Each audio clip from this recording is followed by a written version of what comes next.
First World Order Radio. Finally, we are on the air. No doubt. All right. There's always going to be somebody in the building on First World Order Radio. We get on into some of that order consciousness tonight. First World Order Radio every Wednesday, 8 p.m. We got to talk about what is taking place on the planet. There's always going to be somebody in the building on First World Order Radio. First, we need to let you know we're going to be doing more shows, giving out more information on Wednesdays. Wednesday at 8 o'clock, we are now going to make this the hottest day of the week. Preceding others in time, order, importance. The most prominent parts, voices, or instruments. Earthly state of human concerns in existence, an indefinite multitude, quantity, or distance. System regulates to bring about specifics in the root based on value and natural characteristics. Current radiates electromagnetistics of sound through the air, same as your thoughts transmits it. Preceding others in time, order, importance. The most prominent parts, voices, or instruments. Earthly state of human concerns in existence, an indefinite multitude, quantity, or distance. System regulates to bring about specifics in the root based on value and natural characteristics. Current radiates electromagnetistics of sound through the air, same as your thoughts transmits it. You need to understand how magical this, something like this every Wednesday can become. So you need to start getting your calendar right, get your schedule right. You need to know our intentions straight out. All right, so these clues are given throughout the various languages was to piece the puzzle of this ancient mystery school back together again. And what we plan on doing, both of us, is bringing y'all some surefire dynamite. We're going to take this level up a notch. We're going to have stuff to do here. This is not just going to be about philosophies and theories, shit that works. Peace. We back once again. First World Radio. We're going to have our special guest coming on in a few, and that's Brother Panic. You know who he is. One of the top metaphysicians in his field, an occultist. And we're going to bring on Brother L here and see if he can. Okay. Brother L, you here? Yes, sir, brother. I tell you, what's the east, brother? Hey, what's your east? I'm glad. Okay, I got you on. Making sure I was able to get you on. All right. So what we're going to be doing tonight is going over some question and answering from Brother Panic. But before we even get to that, I got something that I want to drop on the, conscious community, as we say. And it's dealing actually with the death of Nelson Mandela that's supposed to have taken place December the 5th. However, we have reports on which that he actually died June 26th, of earlier this year. Now, what are some of the facts concerning it? Well, let's go into it.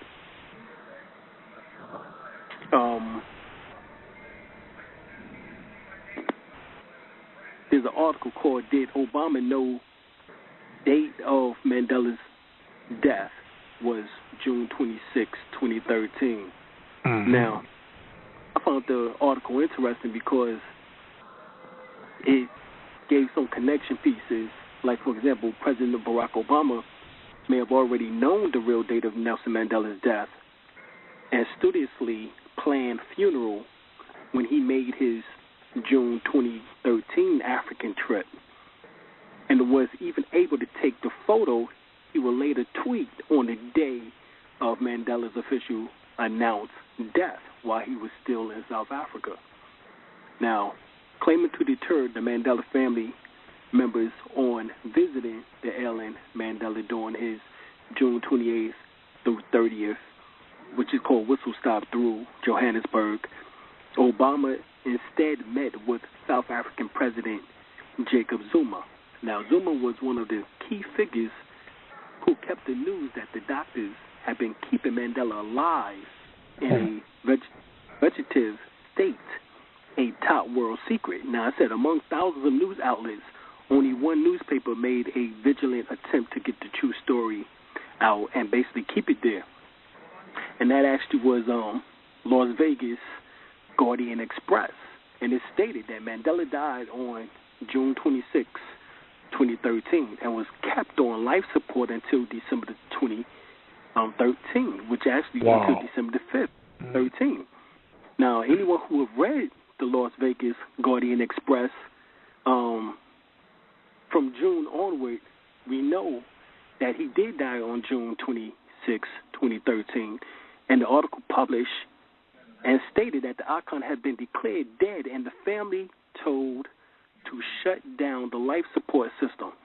The article had been written after two sources connected and contacted the paper's South African correspondents to relate that the legend had actually died on June 11th, or more accurately, was declared brain dead, but officially died June 26th. Now, check this out. It says, on December the 5th, the White House tweeted a picture showing Obama holding the bars of Robben Island's prison. Now, you know, the Robben Island prison, that's where they would take the so-called slaves and transport them during what is called the transatlantic or the mid-Atlantic slave trade. Now, that was near there, I should say, but this is actually where Robben Island actually was the prison, where Mandela was held at, incarcerated for 27 years. Right. But the picture tweeted was on December the 5th, 2013, but the photo was taken actually June 29th, 2013, when Barack and Michelle Obama visit the famous site there, and they're in in South Africa, and it said that this is the story of Mandela June 26th death following his persistent vegetative state, as reported by the Guardian Express. So, this is what they said about it. All right, and there's some other things in which they talk about here, in which that definitely knocks out some of the things in which that has been stated as far as his so-called official death now of just, dying December the 5th. So, I just want to drop that right quick and have everybody go and do their research and study and find out what's really going on here. Some more forced flags, but then we know that they love to do rituals. We know that one of the things in which we know that AFRICOM had entered into Africa during the Bush administration. He put that together, in which that, AFRICOM is actually there in order to rape Africa again, of its resource, diamonds, gold, minerals, oil. Matter of fact, the United States is now purchasing more oil from Africa than they are from Saudi Arabia. And one of the interesting things is that just a little over 2 weeks ago, the Maritime Force for Africa, in particular East Africa, the United States, and the European nations conducted exercise called the Cutlass Express 2013. And it says the Cutlass Express is one of the 4 African regional express series, exercises facilitated by the United States Naval Forces, Europe Naval Forces, and Africa, The objective of the exercise was to increase regional cooperation, in other words, colonialization, and putting in their puppeteers. It says maritime dominant awareness, information sharing, and improved communication amongst participating forces in order to counter piracy and maritime threats. So that's what just ended, less than a week prior to also of Nelson Mandela's so-called death of December the 5th. So a joint effort by the United States, by the European nations, and by almost 51 countries, or so-called states in Africa. And one of the things in which that they was talking about was that, well, it actually about 35 out of the 51 states. But one of the things in which they was talking about was that South Africa was real skeptical about the United States coming in with their forces, and actually did not like it, and would not would not communicate with the 4-star general, General Ham, at the time. They would not talk with him. They would not invite him into the country in order to sit down to mediate. Matter of fact, the ANC basically said, hell no. And the former president of the ANC was Nelson Mandela. So they were saying this, and so AFRICOM did not have a way into South Africa at that time. But, of course, now with the death of Nelson Mandela, that opens some type of leeway now. And the reason why they sprung it on, at this particular time, a week and a half right after the so-called East African, Express or Cutlass Express, in which that they were supposedly protecting the borders, the waters and the borders of Africa on the eastern seaboard. And, of course, they would love to get down into South Africa in order to, put in their military industrializations, because that's basically what it is. Industry, is to put in their military to set up a military base. And that's actually what they've been doing within these 35 countries or more in Africa. So we wanted to talk about that right quick. And so everybody go and do your research and check it out and see what's going on. Right now, I'm getting ready to bring on Brother Panic. Brother Panic, you here, bro? Peace. What's going on, Alim? How you doing tonight? Chilling. What's up, Brother Al? What's up, Brother Panic? How you doing today, brother? Everything's good. It's interesting what you were saying, Alim. Real interesting what you were saying. All right. And when the first thing that comes to me, once someone makes a transition and they hold on to them like that, it's definitely ritual, and they're trying to release. Exactly. They're trying to release the information at a certain time to create. And it sounds like you already laid it out to create an energy for a certain event. Yeah. That's why, like, they did it with James Brown. They had his body out for a certain amount of days on the 25th because it was bringing in that winter solstice. And out of that death, something new comes about. So they may be preparing to get into something new, like you said. So when they have a sacrifice, and see, the sacrifice works. It's not the day he died; it's the day the people believe he died, because the sorrow or the mourning is what they're trying to feed off of. So they're trying to release. They're trying to get you to mourn at a certain time. Whenever you have a synchronized emotion, it actually goes into a layer in the atmosphere, a layer that they're trying to tap into. Like, for instance, Christianity, when everyone's told, well, they got the steeples as antennas on top of the building, because all of that jumping up and down, Kundalini, spitting at the mouth on a Sunday over a deity called invention called Jesus, creates an energy frequency in the air. Right, the white creates an energy frequency. That's why Sunday has a feel to it. Yeah. Now, and that's why Sunday has a feel to it, because there's a certain energy in the air. So they did it with Reagan as well. It was reported that Reagan had been dead, and his fucking facsimile, has been hanging. They told us it was dead at a certain time, and so we could get the energy. And who was it that somebody black important passed away at the same time? So they used that energy to try to send Reagan to a greater death. That was Ray Charles. Ray Charles, right. It was Ray Charles.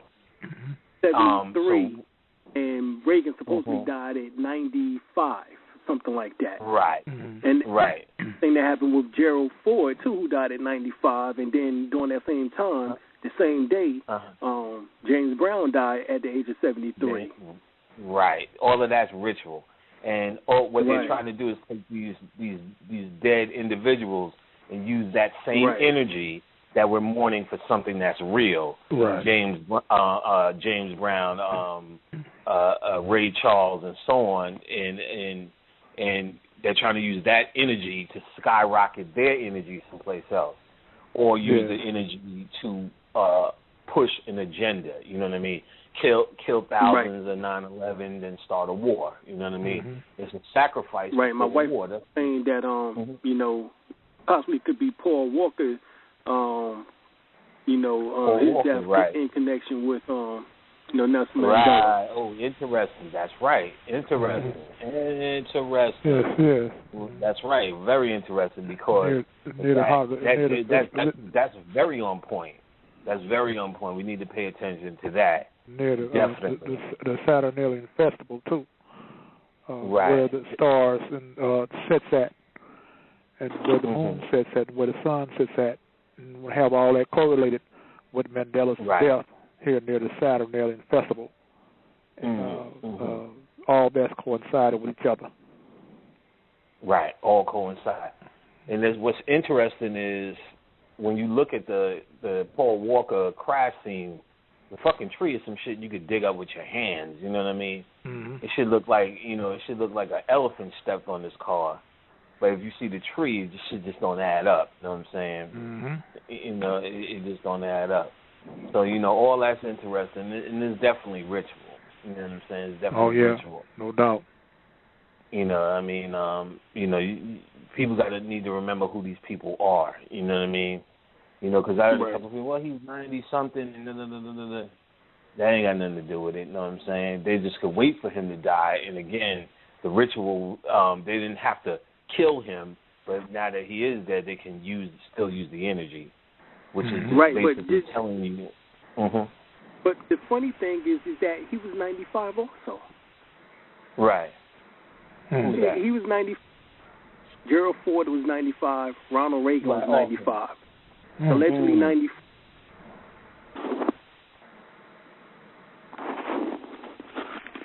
They were both allegedly 95. Right. Yeah. Interesting. All ritual. All ritual. You know what I'm saying? All ritual. It's a matter of seeing what develops, as the world turns shit. You know what I mean? And the only thing you can do is see what develops. It sounds like Alim already broke what's going on with him. You know what I mean? Oh, no doubt. Yeah. Already broke what's going on with him. Quite interested indeed. So, yes, we are here once again. We'll be back this week. I didn't get a chance to send out many emails, so the room is not overflowing like usual. It's a busy week, so we're going to still come back next week as well to keep it going. And we're going to continue with Q&A, and I'll bring up a couple of things that I find interesting. I didn't get a chance. It was a very hectic week. And next week I'm going to start classes, but I didn't get a chance. But I was going to start to deal with some stuff, and I can't remember the scientific name. There's a scientific name for what we commonly call fate. Now, the textbook definition of fate, let's go on and get it real quick so we could just have it. We can only talk about this just a little bit. I had it up earlier. All right, 1 second.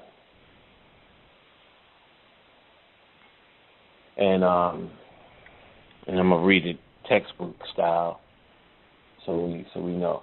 All right, fate, it just means the development of events beyond a person's control, regarded and determined by a supernatural power.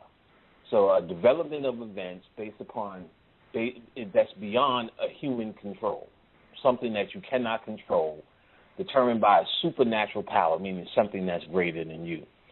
Now, when we walk around and say, well, we're gods, we're goddesses and laws of attraction, it seems to contradict. But there's actually a theory. I can't remember the name of this shit, and I didn't get a chance to get into it because I was going to go a little bit harder. But there's something that you perceive as free will, and there's something that's and fate is something that's laid out beforehand. Now, way before I started even pondering the concept in my study, I started noticing spiritually and how things would line up that there were certain things or certain events that seemed to have been put into place on a personal level, on a major level, that it seems to have been put in place not while I'm here, but a decision I made before I got here. As if I made, and when I did when I got the channels, what I was told back then, and not even connecting it to what we're talking about now, that we all made these agreements. There were agreements that I said I would meet up with Alim. There's agreements that said I'll be a more with Alim, and then in the future, me and Alim will do this, me and Bobby will do this, me and this one will do that. Your father will do that, your uncle will do that, your sister will do that. This one will disappoint you. This one will make you happy. All of these things happen because it configures you for your path, which is something else conscious people like to say all the time. Mm-hmm. Oh, it's your path, it's your path, it's your path. Well, what's your path? And where was your path laid out? And as a god or a goddess, when did you lay this path out, if you will? So if you hear the definition of fate, regarded, determined as supernatural power, something that was put in effect that's beyond the person's control. We know there's nothing outside of us. See, the average person would say Jesus or God is doing that. But what I've come to, even again, before I started to deal with this, what I come to the determination was we made these choices, and basically living this human existence is actually you playing out choices that you made prior, and we're calling it fate. Now, if I remember the scientific name, it would sound a little bit more special. You get what I'm saying? Or destiny. But the idea is, first and foremost, us understanding that this is an illusion, that this does not exist. There's nothing really we can, until we're in it, can come down here and really say has happened to us more than the perceived experience. So this is not really happening. You didn't really get robbed. You was never really a slave. You never really was raped. You never really raped anyone. It is a stage show that you're in for the sake of the stage show as the teacher, as the university. So therefore, you have to have a preconceived plan to say, I need to play a certain role. Same way if we were to create a Hollywood picture, everyone would stand up and say, I need to be this character here. Brother Sandy, didn't they always this in kindergarten or in nursery school? Roll the boat gently down, merrily, merrily, merrily, life is nothing but a dream. But a dream. But a dream. Right. See, now we probe this illusionary thing, right, in this context, in this particular context, what it tells us as life being this merrily, merrily dream is that's actually an affirmation to remind you that this is a dream when you start to take it seriously. It's actually life is but a dream as you roll down this stream. And ultimately, in this context, what it's trying to tell you is nothing you can do here or nothing being done to you is actually happening. It's a dream. So when our greatest greatness is we were slaves and they were this and they were that, yeah, we're supposed to complain and talk about it and decode it in the context because that's what we came to do as a part of the script, as a part of the movie scene.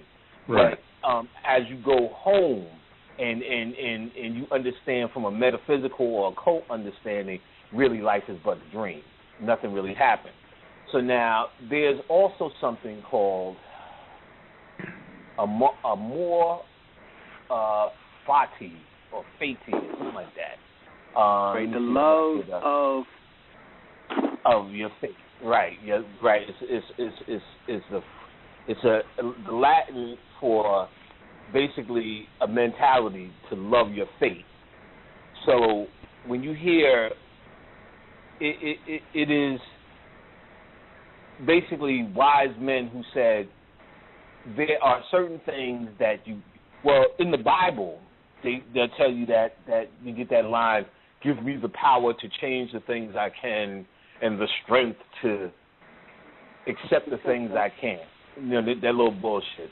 But if you take that to its metaphysical understanding, what it's trying to tell you is there are certain things that will never change based upon fate, and then there's a layer of things that are perceived as change, right, or perceived as under your control, like which deodorant you pick, which toothpaste you use, how often you brush your teeth. See, really, and then this brings in magic. Well, what is we doing with magic? Magic only changes your perspective on an event. So, for instance, if Alim and I both have no money, $30 may be a lot to me, and $300 may be to him. So Alim does a ritual, gets $300, I get my $30. I'm looking at it as magic. Alim is looking at it like that's chump change. Mm-hmm. So his perspective is different, even though we both did whatever we needed to do to get whatever we felt we needed. And that's what we talked about last week. Your perception, and if you watch that Kumari thing that I was talking about, and if people who missed the show last week, you need to go back and download. I talked about a show on Netflix called Kumari, and it's real interesting, and it's about perception. So the way you perceive things is what you're changing in magic. Or this laws of attraction shit that everyone seems to be hung up on. But your fate will always be the same. So, for instance, I came to be a teacher. That's going to happen no matter what I do. No matter what toothpaste I use, no matter what girlfriend I have or think I have, or what my living conditions are, what my job is, there's a certain thing that you cannot extract. So when I sit back and go, one time a nigga almost shot me, but the gun wouldn't go off. I'm magical. One time a nigga was supposed to do that, and that didn't happen. I was almost fell off the bridge. I had diabetes, but it went away. It's perceived that you did some kundalini work, you did some echinacea work, you did some magical work. That's the perception. But the fate is you came here with a task that cannot be taken away from you. That's the theory now. That you've been you come to teach, and no matter what happens on this planet, you will never die until you complete that mission. Because that supernatural power, which is nothing more than yourself, that put into action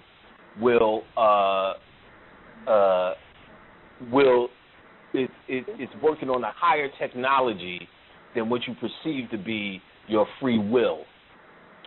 So now, if you understand this theory and like I said, I wish I had the scientific name where you can go through it all, because you got decent white men who's copied this study from black folks and made it their own, so it's official. And so they you have to start factoring things like slavery as a whole. So when you factor, it makes more sense when you sit around and go, the shit that we say, how come they were in the caves 3 minutes ago and all of a sudden they run in the world? What does that mean? That is only by our design. Mm-hmm. Based upon our very own words of their lack of sophistication, it is impossible for them to just eat. They was just eating dogs, and all of a sudden they're world conquerors. It doesn't make any sense unless it's a fate or a destiny or a stage play that we're doing, a role that we're playing. Mm-hmm. So to love your fate is not necessarily to fall in love with being a slave, but to understand and embrace the process. Now, this is said in different ways. If you went to Harvard, you would be falling out saying, oh my goodness, I'm in Harvard. It's the worst of the worst. Let's pretend it's the hardest school in the world, and you got to be a genius to get in, and you work twice as hard as Spelman or whatever the fuck. And but then when you graduate, it's like you forget about the hard work, and then you see the reward of it. So it's the same kind of thing. We're working towards the graduation from humanity. And what I find is us complaining about our fate more than actually embracing it and working that shit. You get what I'm saying? Working it to the and you kind of got to get it in a certain way. And really, it's said metaphysically when you say, "Are you able to laugh at yourself?" Because when you're able to laugh at yourself or don't take yourself so seriously, you understand there's an underground love that you're embracing even in your ignorance. You get what I'm saying? Mm-hmm. See, when you take yourself serious like that, you fell for the hype. You get what I'm saying? Mm-hmm. Right. You fell for the hype. So when I see this commercial, 12 years a slave, and then there was that one scene, that dark-skinned lady, I was picking the cotton all day. I'm like, ugh. Yeah. It's like on one level, you understand you're not oblivious to the fact that this is hardcore oppression. Right.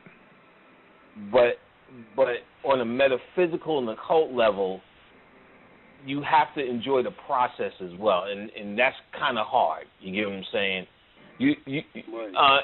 But we do it on how we enjoy the ignorance sometimes. You know what I'm saying? Sometimes if you listen to comedians, they're actually talking about a deep level of ignorance, but we're laughing at ourselves. It's just the ignorance that we accept. You know what I'm saying? Shit between a man and a woman. See, but by the time they get into that slavery and all that other shit, you know what I'm saying? That's where the buck stops. And it's not that I'm not necessarily saying joke about it, but somewhere in your heart you have to change your perspective on it, because that's all you really got. Exactly. You know what I'm saying? Yeah. That's all you really got is the ability to change your perspective. You are not changing your fate. You're not changing black people's destiny. We are clearly doing something that we determined. See, if you have faith in yourself, I'm a god, I'm a goddess, then why don't you have faith that something we're doing to go through this Holocaust must have a genius level to it? If you accept yourself as a melanated genius, the beginning and the mother and father, beginning of end of all things, then why can't you accept that slavery, this hard label, this ghetto, and all this shit that we're complaining about constantly is a part of a bigger plan that we have put in motion that as a human we may not understand. But all of this faith in what it is you have as a power, there must be something greater underneath, behind the veil that is working. And if you have faith in yourself as a god, as all of these things that you say you are, then you should understand clearly what we're doing here is actually bigger than the complaints that you've been constantly harping on. Mm-hmm. So if you understand the difference between what you perceive is what you can control and what your fate is, deja vu is nothing more than confirmation of your fate. Because deja vu is like, I did it before or I've been here before. It's because all that tells you is you're on your mark as an actor. You're at stage left. That's exactly where you're supposed to be. And there are certain things that are key. There are certain things that are key in your life that you know. When it's happening or it's about to happen, you know it will change your life forever. You know what I'm saying? Like, there are things in my memory, for instance, with Khadijah. When I was young, I was a thumb-sucking motherfucker.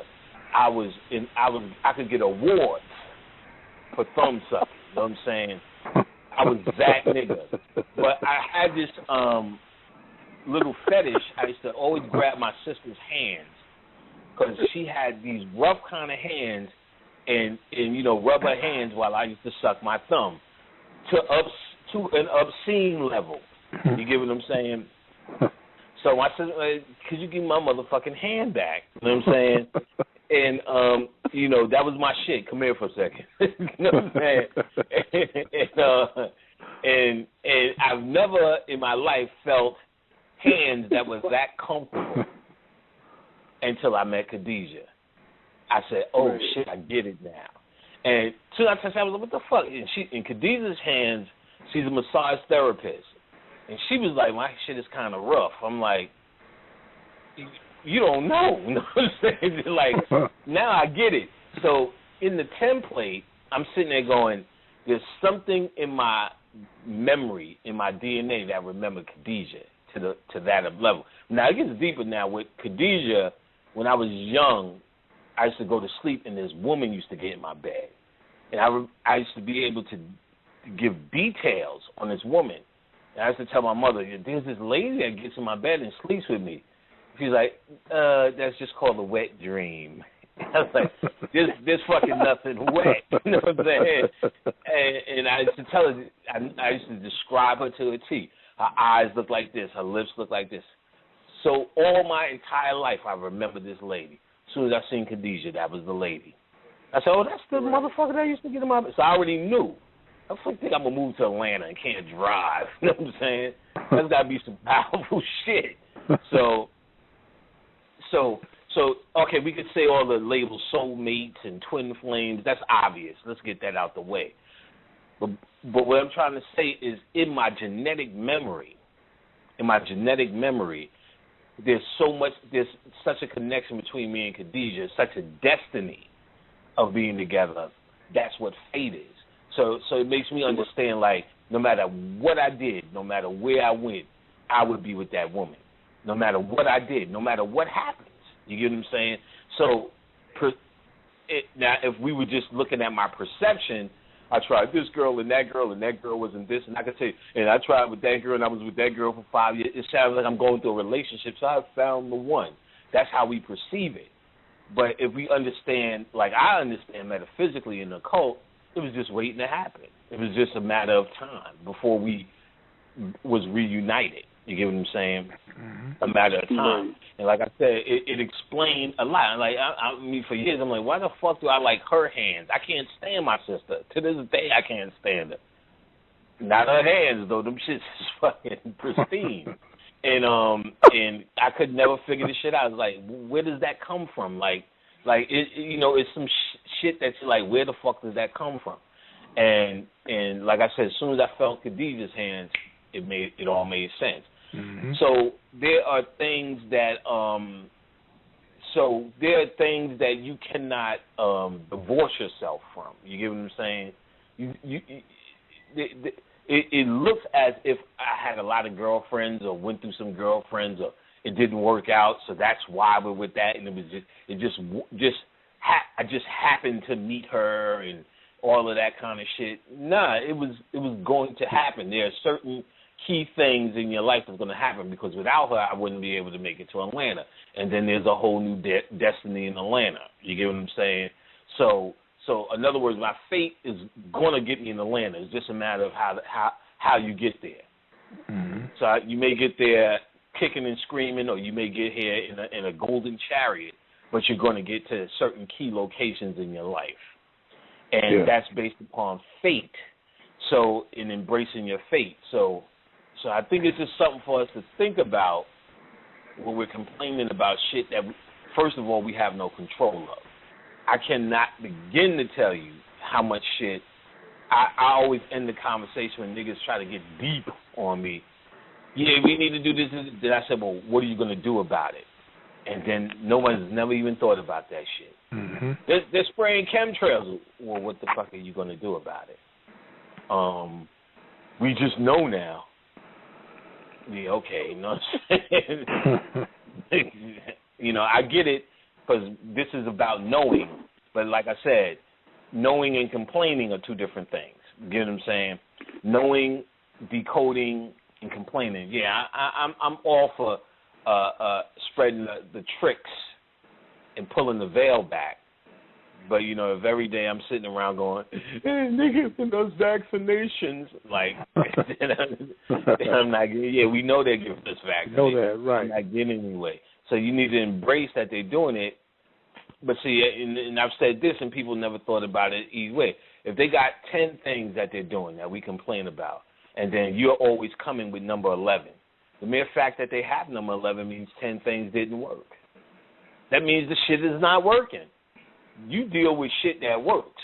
You know what I'm saying? They deal with shit that works.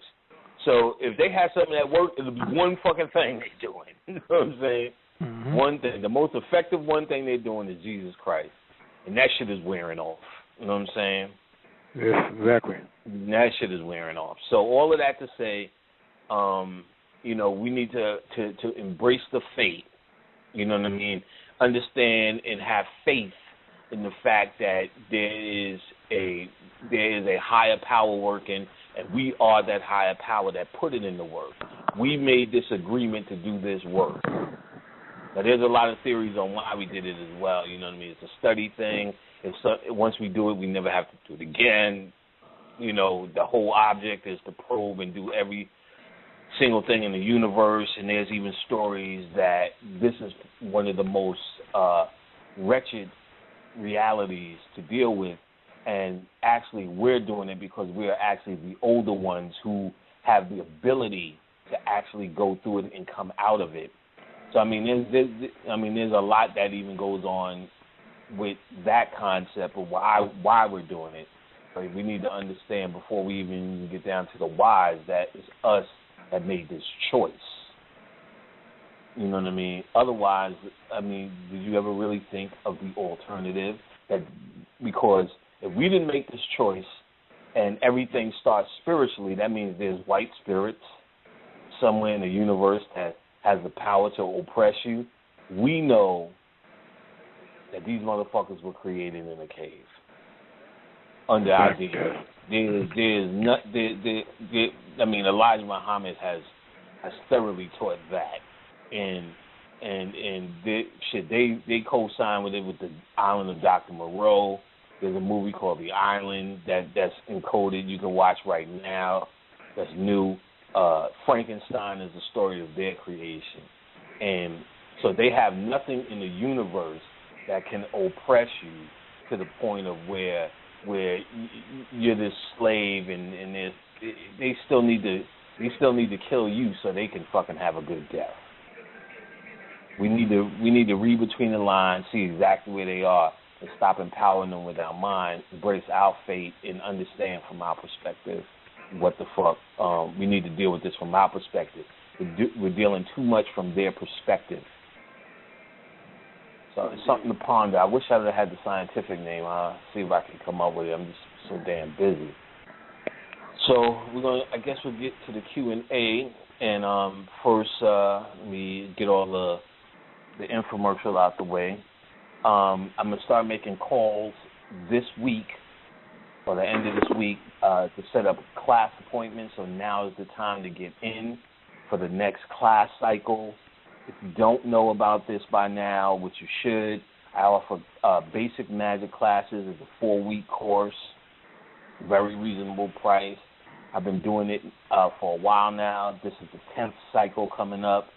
Like I said, you don't have to take my word for it. What you can do is email some people who took the class and see how it has changed their lives, empowered them, gave them a whole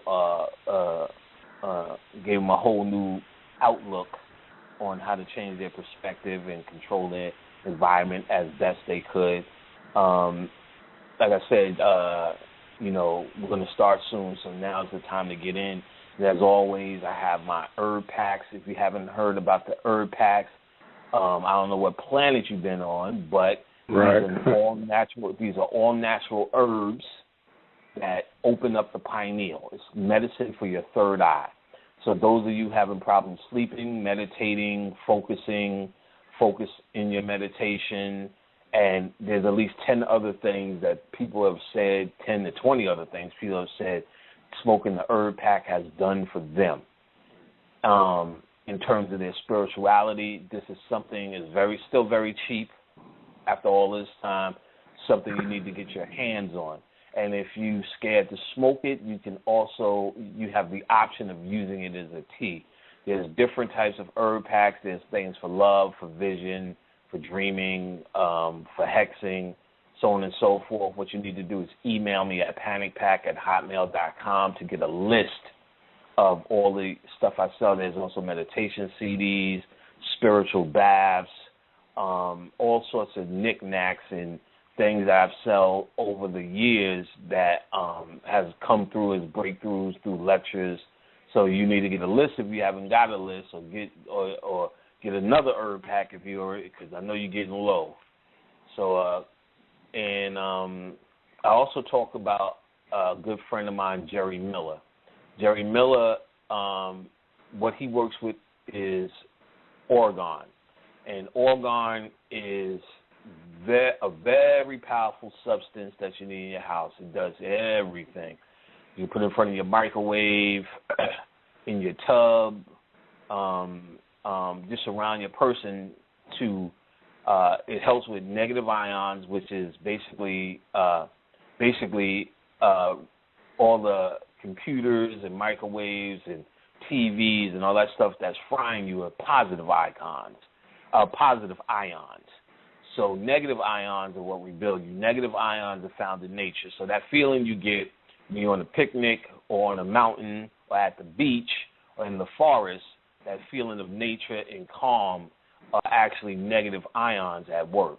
So one of the things that help promote negative ions in the house is orgone energy. And like I said, he crafts it to a master level.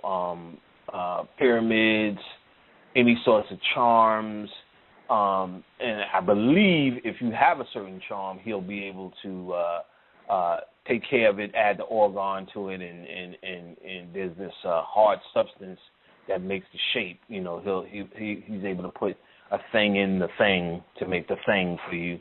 I think he does that for special orders. But, I mean, the sky's the limit. Talk to him. You can contact Jerry Miller on Facebook.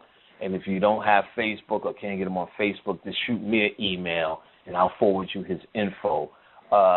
Shoot me an email at panicpack@hotmail.com.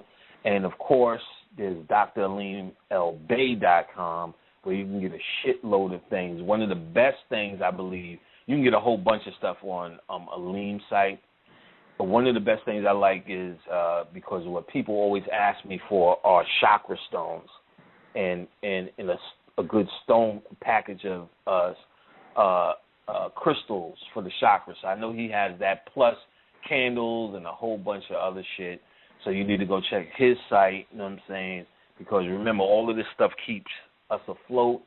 And I want to shout out Bobby and Linda, Brother Bobby, and Sister Kali, Sister Sandra, for setting up his healing fund. If you don't know where that is, email me and I'll send you all the info you need for that.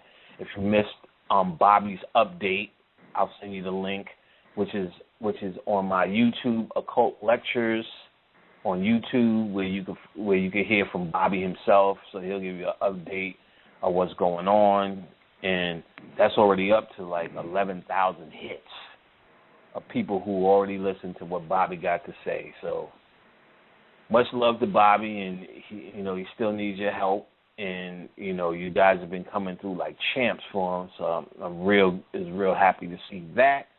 Like I said, now that the infomercial is over, we'll get to the Q&A, and let's get busy. Remember, panicpack@hotmail.com.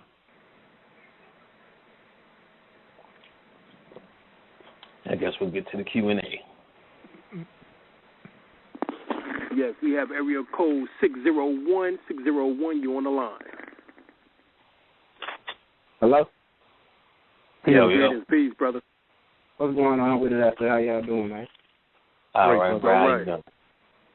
But you know what I'm saying? I just been sitting back there listening to, Panic Man. He dropping the real signs. I already know what you was coming from, talking about, man, this, you just was dropping that Gnosticism and stuff like that. But, I just was really calling in just to, what I had been feeling in, in my spirit is, I feel like these motherfuckers have been really basically dropping the ritual on our ass, all this year from, from the Star Trek coming into the darkness, from the Superman to the movie Thor, all that right there. Even though, anybody that's conscious, you already know you need to be rooting for the bad guy anywhere it go, you know what I'm saying? Cause they basically trying to set you down, that's coming down the tube for us.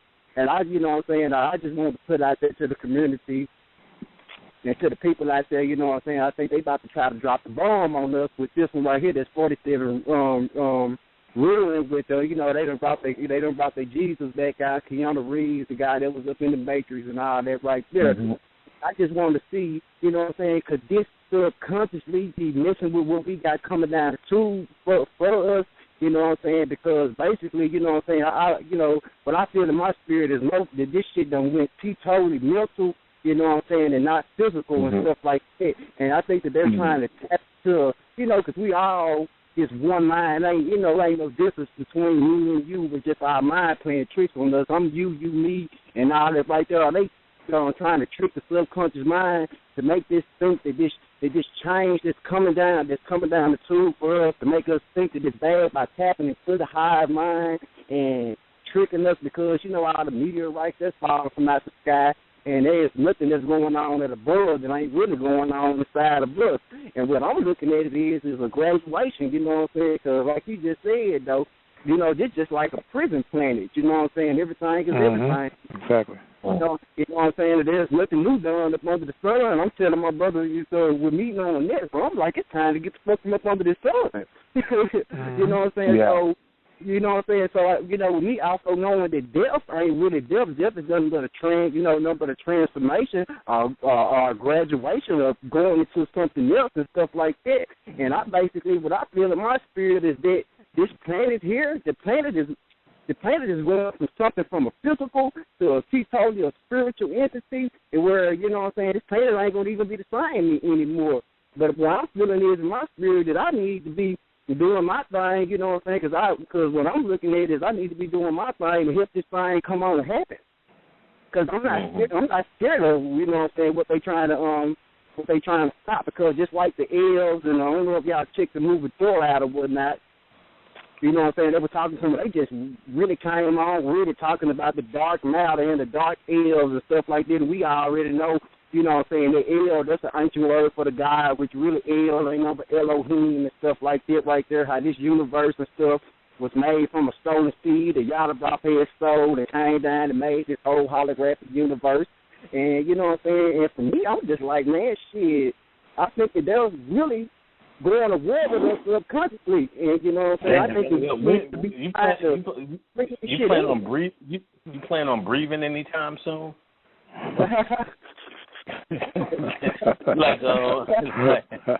Let me tell you, you right on point. You right on point. And I'm glad you brought it up. One of the best movies this year was that Thor shit. And I thought it was gonna be a phenomenal flop. They had to drag me to that shit because the first one I thought was extremely corny. You know what I mean? But they went hard on melanin.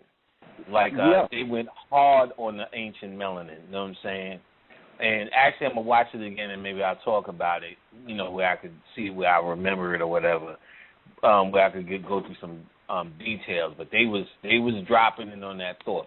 And that whole year, they were doing a lot of darkness movies, Into the Darkness. And I talked about the time. It was right after 2000, when nothing happened, they had all of these movies about darkness lined up. You know what I'm saying? And they had a couple of movies, I can't remember, I talked about it at the time, where black people were in it, and it was a new birth for us. So they weren't really doing nothing as much as they were giving commentary on their perspective. From their perspective, there was a dark world coming, and like Snoop Dogg had that. Remember that documentary? That's one I do remember. That Jamaican documentary. It was like Rejuvenated or Renew or Reborn or some shit like that. I had it was hold on, I'll tell you exactly what it was. Let me see. IMDb.com. Like and it was like whatever it was at the time I talked about it, and let me see. I talked about it, and all the black people had movies all the black people had movies about new birth, because it was a new birth for us. Spiritually, they kept it where it was, and for them, all this shit was turning dark. You know what I'm saying? From their perspective, you get what I'm saying? They're fighting us, which is the dark world. For us, it was the new light that was coming in. Hold on, I'm gonna tell you in a second what it was. For us, it was the new light coming in. He got so much shit. Like, let me see, producer, actor, writer, composer, director, self. It was the new, our new shit was coming in, so it was, we had a lot of shit that was like reborn and rebirth. So we were doing good. Them on the other hand, you know what I'm saying? Right, but you know what I'm trying to say is, you know what I'm saying, I know, you know what I'm saying, like I said, I know that what they rooting on is just not happening, because they making it seem like, you know what I'm saying, this right here what's coming in is, you know what I'm saying, is bad, but you know what I'm saying, in order to get to the true realm of light, we got to make it through that door. They've always been doing that. I mean, what are they going to say? It's good? You know what I'm saying? Yeah, good. Let the niggas come. I mean, you know, we've been talking about that for years. Mm-hmm. The only thing that they really have is mind control. So one of the greatest tools of mind control have always been the movies. Right. And in fact, I can't find that. I don't know where it's at. I mean, but it's his latest roster move. When he became a roster, it was somebody probably going to write it in the chat room. Rebirth or Reborn or whatever the fuck it was called. Anyway, when a while ago, like I said, we've been dealt with. This is something that I've talked about years ago. There was a channel I got that the only thing that basically was working were movies. That is the most, after all the chemtrails, vaccinations, and all of that. The only thing that was actually doing justice was movies, and if they turn that shit off, well, really, because you know there was the whole thing. Oh, they're gonna send an EMF wave and shut all the lights off. I'm like, you think they're gonna shut all the lights and keep a bunch of niggas in darkness? That's the worst thing. They're trying to keep a light on, and so yes, sir. So that's another thing I had been feeling in my spirit too. I was checking out Dr. Alim thing about the sun slipping and stuff like that, and it had just struck me real heavy in my spirit. How you kept on saying they worried about their satellites, and stuff like that right there. You know what I'm saying? The spirit told me that we don't know how in depth that this lockdown technology is. Talking about even us as in the conscious community, we don't, you know what I'm saying? We don't even know how in depth it is affecting us, even though that we're that shit ain't working. If that shit was working, we wouldn't be having this conversation today. Niggas failed. You know what I'm saying? They failed. They should go offline. Then you know what I'm saying? Shit, I just think you know what I'm saying. They should go offline, bro. Goddamn it, they whole little grid. Well, look, just always remember this: melanin is chaos in the blood. Melanin is always changing. So whatever they got you on, the melanin adapts, and that's what they can't figure out. And they said that in what movie was it? No, they said it in True Blood.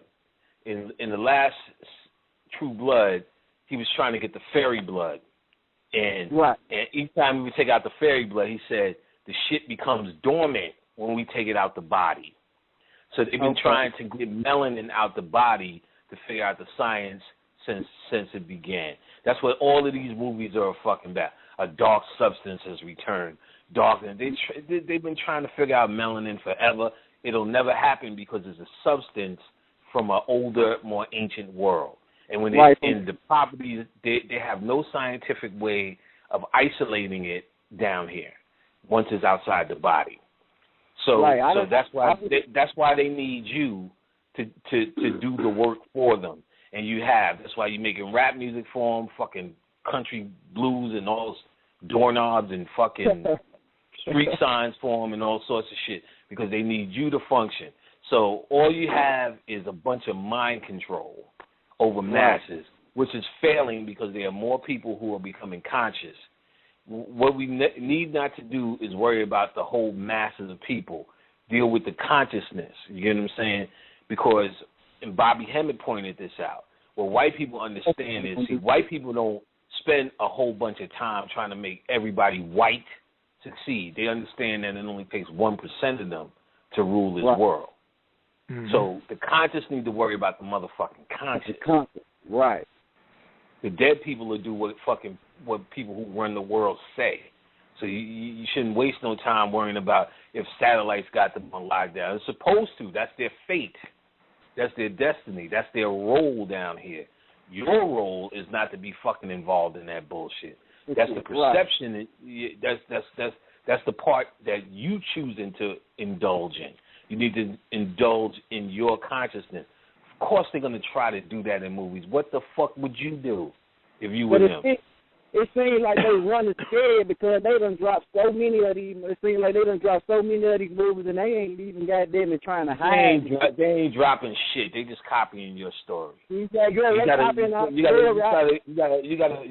put in perspective what the fuck they doing. They're not dropping nothing. They're just fucking telling your story over and over again. You just need to be able. They're telling it from their perspective. What you need to do is be able to see your perspective, which supersedes their bullshit fear. Right. You know what I'm saying? Like I was checking about the Superman and stuff like that, how they had put the people in the cryostasis and they sent them off to the prison planet. And then, you know what I'm saying, about the dude Kane up in Star Trek, about, you know what I'm saying, he was trying to wake up his people, you know what I'm saying, they was in cryostasis and stuff like that, and he was trying to wake up his people. But you know what I'm saying? He was trying to wake up the pineal gland. The pineal has 72 chakras on it, or the 72 helpers of Set. He had how many capsules in his crew? 72. So, right. He was Khan was representing the pineal gland. It's your fucking story. You get what I'm saying? It's not him dropping shit. It's them copying your fucking story, your numbers over and over again. You get what I'm saying? But it just makes what I'm trying to think. Just be like Avenger X. Root for the bad guy. Okay. Root for the bad guy. That's what it is. You just gotta look. The masses of people are going to vote for Kirk. Are going to be cheerleading for Captain Kirk. You already know what time it is. What the fuck do you care what they're doing? You get what I'm saying? I enjoyed that movie because shit, I like Star Trek. You know what I'm saying? Whatever. You know what I'm saying? It doesn't work for me. Their mind control doesn't work. I'm not worried about what they're doing. You get what I'm saying? I understand and can decode what they're doing. Now, don't get me wrong. There's a difference. Worrying about it is different from decoding it or understanding it. You get what I'm saying? So I understand it, you know what I'm saying? I see where they're coming from. But you look at the law of polarity, which is one of the laws of Tahuti, and it's basically, in a nutshell, the ability to look at both sides of the coin, which is how you change your polarity when you see things at the middle. So instead of picking a side, well, I'm a black chess player or a white chess player, and this is my side because I'm black, because, that's one perspective, but you got to be able to see it from both angles. And then you become the observer as opposed to the goddamn puppet or the pawn. You get what I'm saying? Right. That's what they're talking about. So I'm able to sit there and observe these movies and tell you what they're doing, but I'm not having this emotional outburst about, look what they're trying to do, and look what they ain't doing shit. You know what I'm saying? They're telling they don't even have a story to tell, brother. You know what I'm saying? Right. They don't even have it. There's nothing for them to drop. All they're doing is regurgitating your shit over and over again. Well, like the lady in that sounds like a failure to me. That sounds like a failure to me. Even the fucking boxers will tell you, when you go into the ring, you ain't worried about what that nigga's going to do. It's about what you going to do to that nigga. They ain't doing nothing. They ain't doing nothing, telling you our story, and we sitting around here complaining about that because it's not working. Well, with this me, with them dropping them movies, come on now. When niggas went to the movies and seen Magneto and was cheerleading, you know what I'm saying? You wasn't even that conscious, and you was on his side. They on a thin line, you know what I'm saying? They on a thin line. Right, but that's telling me, like I say, that's telling me that I need to be goddamn linking up with their energy that's coming in, doing what I need to do, doing my black magic, and bringing this shit on in. That's what I feel in my heart. That shit. That's you feel that in that ass. You feel that in your ass too. You know what I'm saying? Because ain't no other choice. Ain't no other goddamn choice. Ain't no other choice. What you here for? You know what I'm saying? What you here for? Yeah, I feel like I don't got no what it is. I'm like, all right, that's what you scared of, goddamn shit. That's what I'm waking up with. But I like the way you said, looking at both sides of the coin. They're just like the lady in the Matrix said. She was like, we're all here to do what we're all here to do. You know what I'm saying? They got a job to do, just like I got a job to do. You know what I'm saying? But I see you don't got to be inside the box going crazy and going mad. You can just be like, oh, okay. You know what I'm saying? You just looking at it from both sides, you know? Because I went through all the racism thing. I hate white smoke these, man. But I just, this shit there is a waste of fucking energy. Yeah, I mean, you just gotta put on your perspective glasses and do what you need to do to raise up your energy. The joyous thing is what is in you. Has nothing to do with them. Early on, this lady told me this shit. She was like, "One day you'll forget about white people." I'm like, "Fuck them," and I don't care about them, and whitey this and whitey that. Now I totally get what she was talking about. I don't need nothing but they do to offset what it is that I am. And before it was like, well, I'm good because they're bad. I'm good because they did this. They eat their dogs and we have our dogs sit outside. You know what I'm saying? That was the whole thing. And she was like, well, you ain't gonna need that shit. You study enough. I'm like, I don't need it now. But I didn't need it then, but I was wrapped up in that bullshit of he's this and that, he's the beast and he's in the cage. Yeah, okay, that's true, but if that's what you're using to make yourself special, is kind of light in the ass compared to you know what I'm saying. You've been here for millions of years. He just got here. To even compare yourself to that is dishonorable. Like to call a white man the devil is such a compliment for him, because he just got here. Like to even put him in that role is like, nigga, you know what I'm saying? You putting an extra in the role of a lifetime of Denzel. You know what I'm saying? This nigga playing Malcolm X, but he was an extra the other day. Nah, he's got a long way to go. You get what I'm saying? A long way to go for you to even compare yourself to that. If you really know what time it is, you know what I'm saying? Now, I'm all for calling a clown, but you know what I mean? More or less, it's about tell me something magical about you. I don't want to hear nothing about them, all the goddamn time. Tell me something about you, what you got going on. I agree. You know what I'm saying? What did you break through with? Right. Thank you, brother, for calling in. We're going to go to the next caller, 919. You live on the air. Hello? Peace. Yes, peace. Yes, sir. What's going on? I didn't know I pressed 1. How's it going? Hey, man. Well. I was just enjoying the show. I don't really have a question yet. Oh, but the movie was Reincarnated, the one you were talking about with Snoop Dogg. Yeah, Reincarnated. Yeah, somebody put up thanks for that. And it was like at the time when I was talking about it, It was like 2 more movies like that. It was like Reincarnated. For the life of me, I can't remember what it is. But around that era, huh? I was saying there was another one called Cloud Atlas. Also, Spider-Man. Dude had melanin on his feet. Yeah, Spider-Man was the melanin one. Cloud Atlas 9 was real kooky. Like the same people who did Matrix did it.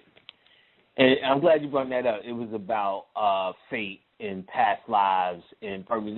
I'm glad you brought that up. It goes right along with what we were talking about. It was I just think they did a terrible job of it. And then when I watched the DVD extras, you see, because remember, 2 things. The Wachowski brothers did it, and one of them had a sex change, and so that's why you haven't heard from us, and they were getting sued. But they got this nigga in drag talking about the movie. I couldn't get past that shit. You know what I'm saying? They was giving, he was beautiful today. I'm like, nigga, you just was a nigga. And you know what I'm saying? He's like, thank you. And but they were talking about some of the things that they were doing in the movies, and you know, they were doing the little subconscious things, but they were so vague. Like for instance, there was a warrior, like, you know, because there was the same characters doing lives over and over and over again. There was the warriors of the Africans had an African dress on. Then later on, the guy in another scene had a robe with the same print. That was so vague, and they were saying, well, we did that to do this connection and that and this connection and that connection. I'm saying that these connections were so fucking vague, unlike The Matrix, that I'm like, this was a terrible fucking movie. And ultimately what they were saying was that you were actually, which to me would be so fucked up, would be like your choices create your future. So let's say me and Alim never met on any world and any planet. We meet, we do these shows, and based upon our relationship now, we are now interconnected through life. So life keeps going on, and based upon our unfinished business or business that we enjoy, we have a new, perhaps on a different planet, but in a different scheme of things. Now, they showed with Tom Hanks' character, if you look through his characters, subtly, he was an evil man until his last life. He was that wise, good man. So they were showing people actually getting good, bad to good to wise. If you remember, he was tormenting the guy and poisoning him. Originally, that guy had a top hat on in the first scene. So in the last scene, that deity that looked like Baron Samedi with the top hat was torturing him with his spirit, meaning that he did something bad to this guy in another life, and in this life, that this guy was torturing him back, which is something Mitchell Gibson said he actually witnessed. And Mitchell Gibson said, as a psychiatrist, there was this white guy who came into his office who was tormented, and Mitchell Gibson, who could see spirits, said there was a spirit on him standing right next to him telling him to kill himself and all of this shit. So Mitchell Gibson said he asked the spirit, why are you tormenting this guy? He said, in another life, he said, this guy was my slave owner and he raped my wife, my kids. And then Mitchell Gibson said, well, your wife and your kids are right there. He said, they moved on. He said, then the spirit walked off with him and the dude was cured. This is a story Mitchell Gibson tells. Now, basically, so you've seen this in this movie with Tom Hanks. So it was a terrible movie, and they made the point that, like I said, your lives are intertwined and you're weaving this web that keeps continuing. I'm like, oh my God, that's fucking terrible. You know what I'm saying? You're just doing shit over and over. No, you're just getting mad do-overs. Now, from a white perspective, it gives them hope of everlasting life that they're striving for. Now, we understand, excuse me, we understand and have a different perspective on everlasting life that is not physical. You get what I'm saying? And that what they made it seem like is the shit that you do, even out of ignorance, you can pay for, which is something they relate to karma. So I could do some ignorant shit to Alim and have to deal with a whole fucking lifetime again just to balance out that ignorance. What a fucking, that is hell. You know what I'm saying? That is absolute hell. Because as much cookies and shit that I stole, know how many times I snuck some high C out the fridge? You know what I'm saying? You ain't never leaving this motherfucker. You know what I'm saying? Just off of snack stealing. You know what I'm saying? Just off of snack stealing. As much as, who the fuck ate all the cookies? You know what I'm saying? Wasn't me. I don't even like oatmeal. You know what I'm saying? Nigga, due to the laws of my yacht, nigga, you gonna get the eat by every. Yeah, I'll be curious. You know what I'm saying? Due to the laws of my yacht. And it's like, oh, man, I ain't never leaving this motherfucker. You know what I'm saying? This nigga robbed a gumball machine. He ain't going nowhere. You know what I'm saying? Ain't going to motherfucking place, nigga. Oh, man. Remember when you lost the remote? Yeah, you got to do another lifetime, nigga. Oh, man. What the fuck, nigga? Remember when you went to that chick's house, wiped your ass on her shower curtain? Yep. You got another life, nigga. You got a whole nother lifetime coming, nigga. Oh, shit. You got to be a bus driver. Oh, man. Like, fucking. He ain't never getting out of this shit. So I'm like, I'm glad that's an unhopeful message.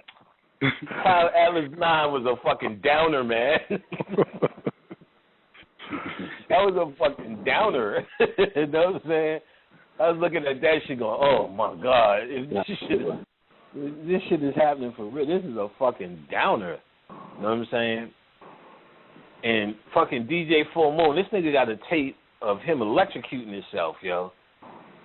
What you do that for? I just had to bring that up. Like, you need to answer. I hope your phone is on, because, like, this nigga King Cook sent me I'm like, who the fuck is electrocuting themselves like that?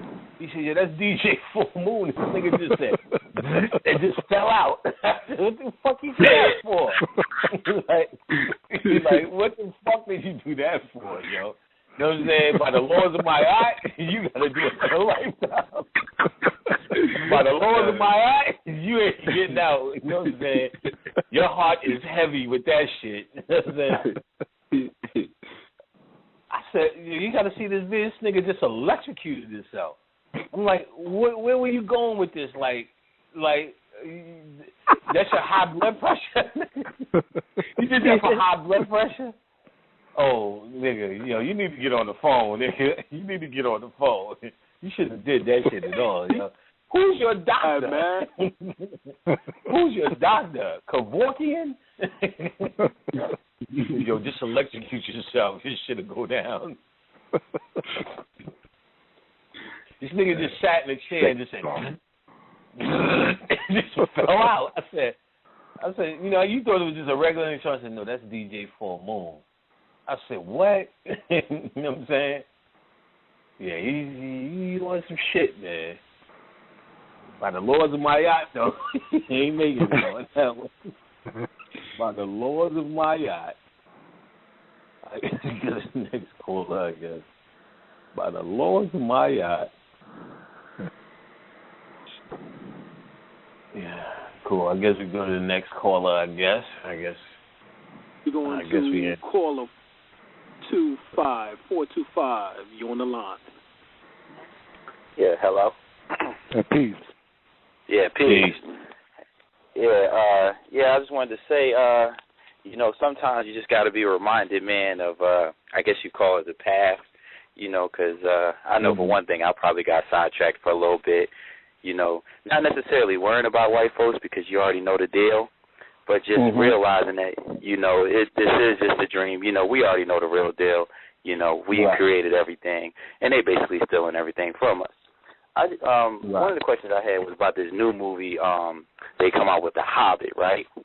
Where in the new one, they go on to slay this dragon, and they say when you slay the dragon, you get your homeland back. You know what I'm saying? And I couldn't help but see that dragon and just have an idea of the Kundalini energy. That just came up in my head. You know, I just wanted to know what you thought about that. Yeah, well, the dragon is either Kundalini, but more to the Great Mother. You know what I'm saying? Yes, sir. So I mean, you know, without seeing the movie, I mean, the obstacle in mythology of the dragon is always just basically that obstacle. It is the mastery of the Kundalini. When you see the dragon in the cave, it represents the sleeping dragon represents don't wake the sleeping dragon, or the dragon with the pearl in his mouth representing the pineal. So it does represent the Kundalini, but it represents it in the feminine force. The waking fire-breathing dragon is the awakened Kundalini. This dragon is protecting gold, which is nothing more than alchemy or the pineal or at the end of the rainbow or the end of the chakras, you get the gold. So it's always going to be a Kundalini story, but it depends on the things they say. It may be also a part of dealing with the divine feminine, slaying the divine feminine. Remember, the first was to shut down the evil eye, which was to shut down the pineal gland. That was the first three, the all-seeing eye. So I'm sure you're right. Lord of the Rings trilogy. Yeah. Right, the first trilogy. I'm sure you're right. You know what I'm saying? It was like these elves or these dwarves mined the land. That just represents, I guess you could say, melanin too. And you know, this dragon took over, and there was a jewel even there, a special jewel there that in the first one, the Hobbit one. There was a jewel there that this dragon took, if I remember. Because these fucking things are long, sucking, arduous. Watching these bullshit ass movies. You know what I'm saying? I tried, but you know what I'm saying. Will you not? Yeah, it gets me like that too. I fall asleep too. Like, man, this thing is major long. Yeah. Will you not serve me, Hobbit? Is your word not good as a Hobbit? Like, fuck a Hobbit. You know what I'm saying? We shall make it to the Shire, Hobbit. There we shall have feast. We shall feast, Hobbit. Like, nah. That's my thing, though. So why don't we get? Why is it that, you know? I remember back in the day we used to have some movies that was like straight all black movies. You know what I'm saying? It was an all black cast. You know, but now it's like you really don't see it anymore. And it's like when you have this conversation with people, they say, oh, well, black people need to get their own production. It's like, we do have our own production, but it just seemed like we're not pushing out movies. What happened was a good documentary on that is one by Melvin Van Peebles, Mario Van Peebles' father, where he broke down the lineage of how these movies developed. Now, basically, where it came in was black people were forced to come up with their shafts and their. The first breakthrough one was Sweetback, and it was political and it was embraced by conscious folk. It was embraced by the Black Panther Party, and so what they did was, like they always do, and this is one of the major sciences. They did it with rap. They take the idea and water it down. Same way they took rap music and just made it gangster music. They just turned it into a goddamn show. So they took Sweetback and he became Shaft. So now instead of fighting for the man, he was a cool kick-ass when he smacked a few white people around. But he still was he was a detective. Still was on the white people's side. Then eventually became Superfly, which he was just a pimp. He was the same Sweetback character, but now he's just a pimp in a coke sniffing dude. So and they went through all the movies in between that went this way. You know what I'm saying? Little subtle things. For instance, Pam Grier's whole career, she would kick a white mob, kick the white police officer, or shut down the white mob. in what's the Jackie Brown. Jackie Brown. She worked for the police, and she shut down a black man. You know what I'm saying? So they turned the whole energy around. Now, even before then, so what they said the next step was they started to notice that black cinema was making a lot of money, action movies, and they kind of peaked out. Everybody was Mr. Badass, King T, and Trouble Man, and all of this shit. They said kind of plateaued out. Then what white people started to notice was if you put one black person in the white movie, you still get the black audience. So they started putting Jim Brown. So that's my point, right? With the Hobbit thing, it's like, yo, you don't see not one black person. But I think that's I'm happy. I don't want to see no for the other side. I definitely want to see no Hobbit niggas. I am comfortable with that shit. But a Hobbit nigga gonna fuck everything up. You know what I'm saying? Only nigga in there eating wings and shit. Oh man, eating wings and hot sauce. One more quick point, because I know I won't take up too much time. I noticed you talked about how the Wachowski brothers had got sued. Is that in reference to Sophia Stewart? Yeah, I mean, I always hear so many stories. No doubt. I do know for sure, this is what I do know for sure. The first person to do a story in the Ghetto Times was actually my boy Tef. Tef actually is the first one to do her story. Then the Ghetto Times kind of picked up on it. He was the first one to call her mother the Matrix and all of these things. Now, what he told me was when everyone was celebrating her victory, what she actually won was the right to take them to court at one point. Because, you're going to have 1,000 people saying that's my script. So they have to sift through certain things to make sure that that you even have a claim. Now, the book she wrote was basically about machines taking over. So it also brought in the Terminator. It also brought in the Terminator as well, because that's what the Terminator story is. So what I heard was she had the ability to sue. That was the big thing. And then I heard later on that she actually sued, and who knows? That's no, because look, I actually went a little deep with it. She sent me the little court documents that she sued the lawyers because she felt they was in on it, and they granted her motion. This is like 2013 stuff, so she's still fighting. You know what I mean? So that's all good and dandy, but so that's a cool word to spread. It is what it is, but I would say. But I just wanted to know I just wanted to know if that's what you were talking about because of the Wachowski brother. Having that sex change, that's hilarious. Possibly, but this nigga got a full blown sex change, so that might have been for real. It's not even cute. Like a he wears a dress now. You know what I'm saying? I think with the redhead though. Yeah, with the redhead, and they got him up there on the news conference like he's the man, or him the man, normal. Man. No doubt. But thanks for that, brother. I don't want to take up too much time. I just had those brief questions. But yeah, man, thanks for reminding the brother to stay on top of his game and not worry about what they doing. Real talk. Well, like I said, I mean, it's all I love to complain like the next man, but that's as far as it goes.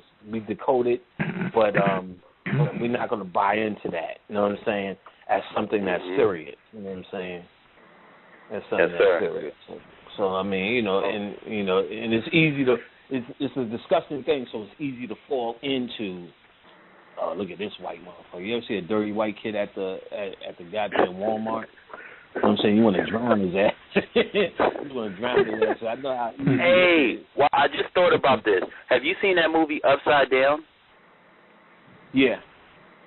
What did you think about that as far as a dimensional shift? Is that pretty accurate, or did you think it was like, nah? Nah, I thought they just had an idea. You know what I'm saying? I was confused. I think they jacked it all up. They jacked it up because they made it seem like, the poor people, they stay on the bottom and the rich people up there. And I'm like, no, y'all messed up the concept right there, Yeah, I seen it. I wasn't feeling it though. But I just kept turning. I was like, all right, is he upside down or is he right side up? And why is gravity doing this? Trying to look for continuity. Like, who the fuck knows? I actually have it on DVD. Yeah, but I mean, all right, but cool. I'm gonna check out that documentary from Melvin Van Peebles too. I'm gonna look that up.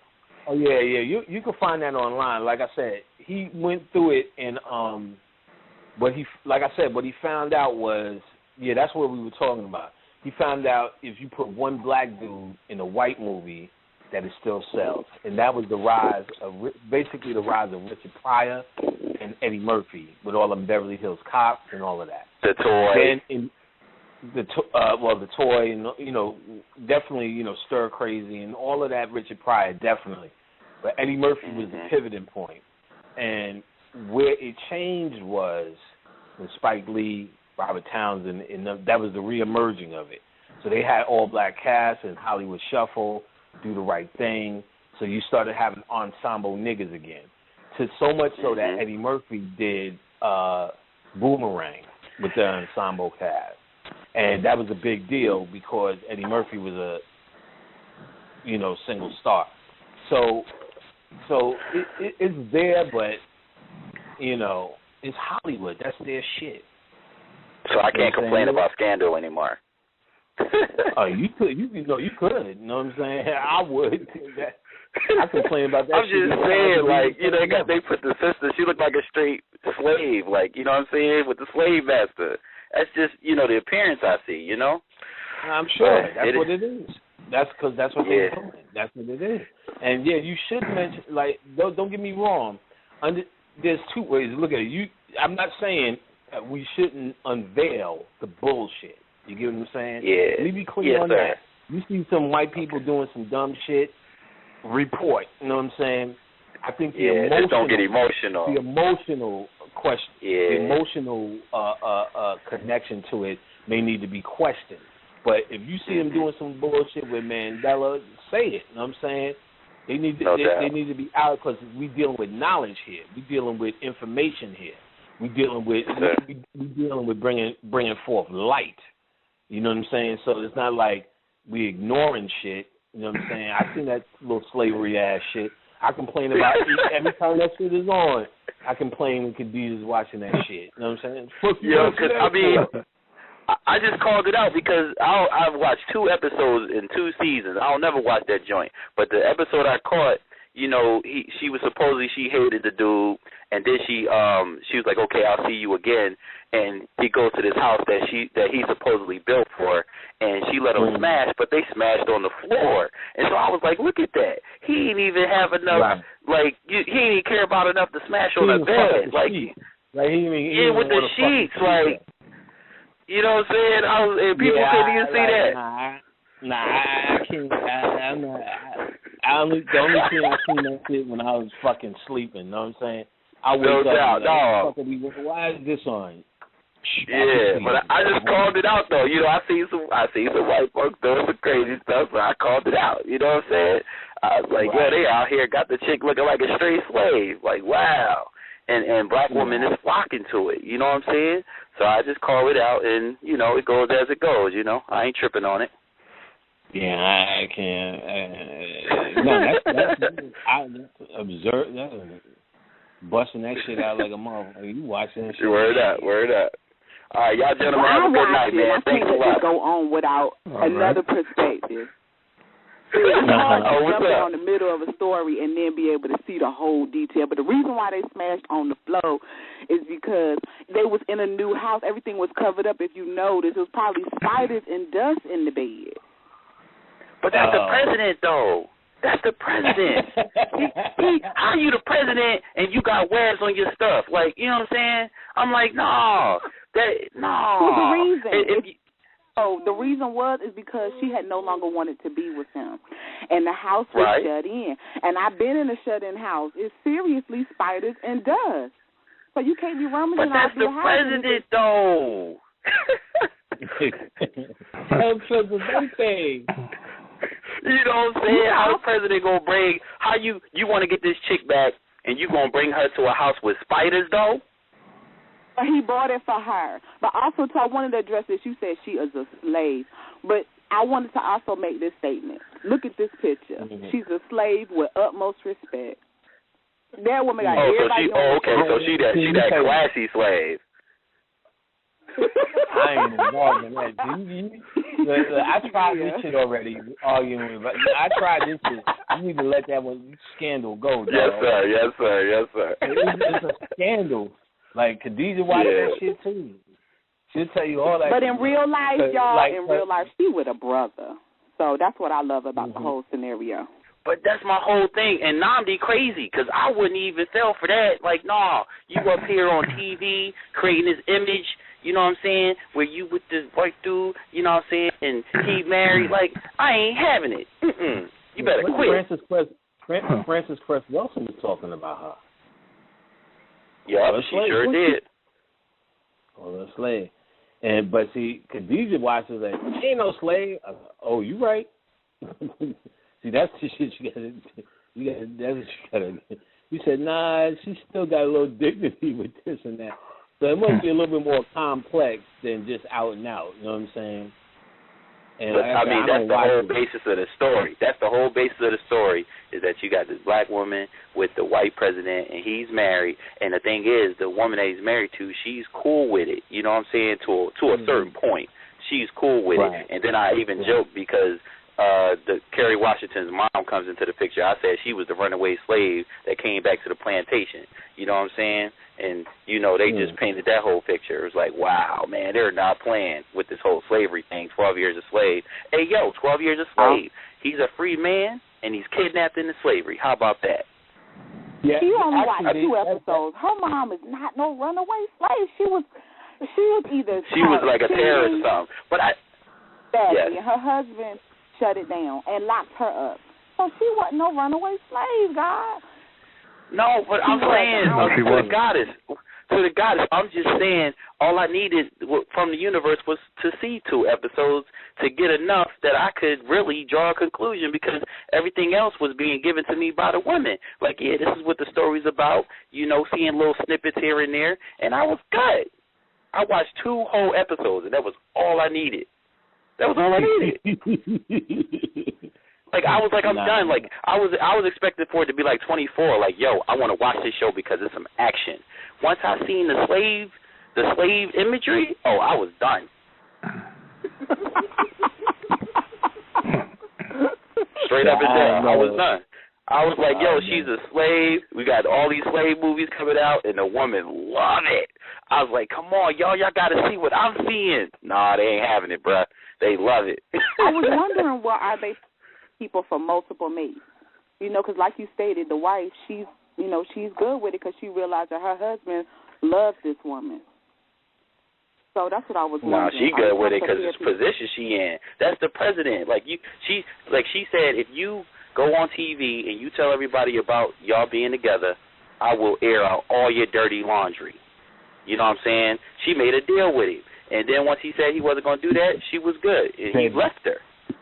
Said bed wenches. Yeah, that's what's going down. I promise you. That's all it is, man. And Kerry Washington played the slave. She played the slave mistress in Django. She played the same position in Django and go straight into a scandal. Okay. Nah, I don't know about that. That's a bit of a stretch. I'm just saying. That was just what I saw. That's just. I know you got it, Panic, but that's just what I saw. No. She's the object of the whole movie of this nigga rescuing her. They were forcing her into that, which was a reality. It wasn't like she was down. It wasn't like in Roots, a belly warmer. Remember they used to call them belly warmers in Roots? Like, you need a belly warmer for the night? I don't think she's just a belly warmer. I don't know. Like, look, I wouldn't get too carried away with it. Like, I ain't gonna lie to her. The sisters watch that shit, so I'm gonna listen to what she say. They know. She knows slavery. So if she said this woman is a slave, I believe that shit. You know what I'm saying? I ain't gonna lie. If I watch it, because you can watch anything and make him a slave. You know what I'm saying? Let's be real. I could carve out like 2 episodes of damn near anything and be like, oh, okay, that's fucked up. Especially if you're looking for it. You know what I'm saying? And you know, not to say that it's not I might look at it and be like, oh, well, this bitch is a slave. But I don't watch. But my first thing is like, this is the watches the shit. You know what I'm saying? And she's like, nah, it's a little bit more complex. And I'll do you one, but she's saying the same thing Khadijah said to me. Like it's a little bit more complex. Like she said, you can take it that way if you walk down that road. But you know, especially if any time a white man in any context fucks a black woman, you're gonna go down that road. Your mind's especially for us. It's all bad. It's all go bad. Down that road. It's gonna go down that road. But the reality is just a common girl, or they're trying to make it a common girl with the president and the scandal that comes across with it. You know that's what they're going for. We're going to see the same things because fucking insane motherfuckers. But check this out, brother. She, the lady, whoever's on the phone, she can also tell you that the black senator tries to get with her, and she denies him. That's what really got me was when the black senator proposed, and she's like, "Nah, homie, I'm good." You know what I'm saying? But because she no longer loved him, remember? And then also, too, she was scared that her father was going to kill him. As a matter of fact, when her father found out that they were dating, he got into a horrible car accident. Now, remember, his father killed people. So she left him to keep him safe and was single for a long time after that. See, they watched that, dog. Like, you No, but I'm just saying, that don't do nothing but make the father Uncle Ruckus. The father's nobody but Uncle Ruckus now. But that's not really a slavery thing. But that's not really a slavery thing, though. You know what I'm saying? Black women wanted to get with black men. So it wasn't like that wasn't a slavery thing. That's just the 1960 civil rights movement shit. You know what I'm saying? It doesn't matter. It don't matter. I mean, you can go on and on for days. That 12 years a slave, I'm glad you brought that up too as well. You know that's based upon a true story, and it's based upon a book. Avery Brooks did a movie in the 80s on it. Now that shit to me, that's some slavery shit. No, some real slavery shit is that goddamn Butler. Now that's some shit to complain about. That's some shit to complain about. I cannot. I will never. That will never. That black trash will never be played in my house. That black trash will never be played in my house. I swear to God, I will front choke the shit out of Forrest Whitaker for that bullshit. And then you got people like, oh my God, it was real history. You got to teach your children to watch that. Niggas think the color purple is real history. You know what I'm saying? For real. You can't even go by that. Niggas is like, the color purple is some true shit. You know what I'm saying? Yeah. Niggas think what I didn't like was how they made the the Black Panthers look bad in that movie. Like, you know, she was sitting at the table. I can't even pontificate. That's what they did, brother. I'm telling you. I went down that road, like you said. Sure they did. I went down that road. I'm sure they did. First of all, if they made the Black Panthers look great, I don't give a fuck they made Forrest Whitaker the butler, the happy butler. I don't give a fuck if they show them murdering the whole Bunchy Carter murders, a whole bunch of white women. You know what I'm saying? This nigga's haircut, terrible shit. Some terrible shit. Now, I mean, you can expect it, but like I said, I trust the woman. They'll watch that shit because the women that you talking to right now, if you see some slavery shit, you would know it. If she sees some shit, you would know it. I trust her. I trust her word. I trust her word. I do too. It's just, I just like I've seen her reach in and point out fucked up shit that I'm like, oh, well, I didn't even notice that. You know what I'm saying? So I know she could see. You know what I'm saying? She ain't just picking and choosing. And like I said, DJ ain't no joke neither. She won't watch shit. And you know what I'm saying? Unless it's harmless. I try to get her to watch Love and Hip Hop. I'm the fucked up one. For real. She ain't watching none of that shit. I'm like, yo, this nigga, they got this nigga fucking Peter Gunn, son. You gotta watch this shit. I ain't watching that fucking nonsense, motherfucker. But still watch, she'll come home, I'll be watching that shit. Yo, you watching that bullshit? I'm like, yo, this shit is crazy. You know what I'm saying? This bitch got a tattoo that says Peter Gunn tattooed Miss Pancakes on her back. This shit is funny as hell. When I say niggas is supremely ignorant, y'all talking about white people. Y'all need to watch these niggas. You know what I'm saying? Them niggas watch Love and Hip Hop. You know what I'm saying? Them bitches is that scandal. You know what I'm saying? You want to see some slave hoes? Watch that shit. You know what I'm saying? Them bitches is crazy. You know what I'm saying? And Khadijah won't even watch that shit, but she'll watch Scandal like on demand and shit. Like, and they'll defend Scandal too. It don't. If you bring it up, they will come out the woodwork. See, if you ain't spoke to her 5 years, will come out. I don't think she's that. I don't think she's that serious about it. But but it's just funny to me. She's like, I think she gives it more credit. And this is what I do notice, and she wouldn't do this unless it was true. And I know Alim's queen. Pretty much, I think I could say the same thing. But I definitely would say for Khadijah, she wouldn't embellish that shit. Because Khadijah would be like, that bitch is a slave, but I love the show. So it ain't like she got nothing to lose. You know what I'm saying? It's not like she needs it to be pristine for her to watch it. She'd be like, oh, that bitch is a goddamn fucking. You know what I'm saying? She's sophisticated in the show. I think that's what they probably like. Like, you know, she's sophisticated. She's in charge of getting people elected. You know what I'm saying? It's just that when those parts come out, you know. I say because she don't give a fuck about that glamour. That glamour life ain't fucking with her. If I was to speculate why she would like the show is the writing. You know what I'm saying? It's you know the way they write it. And the way it's the story, you know what I'm saying? Khadijah's a story person, and the little bit that I catch, I could see there always it's all my children. The mother's here, the father's here. The father's going to do that. The mother's going to do that. They speak with quick dialogue and all this kind of shit. This guy's that. This guy, you just never know what's going to happen next. And because they go ham.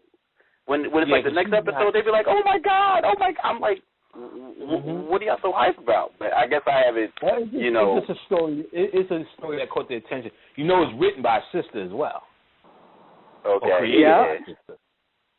So I mean, it ain't that far gone. You know what I'm saying?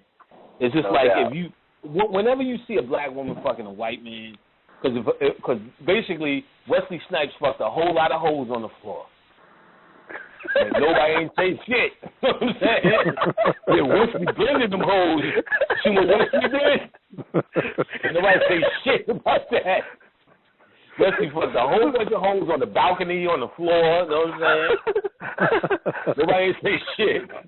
White man get a little pussy on the floor. Niggas are losing their mind. Oh, that bitch is a slave.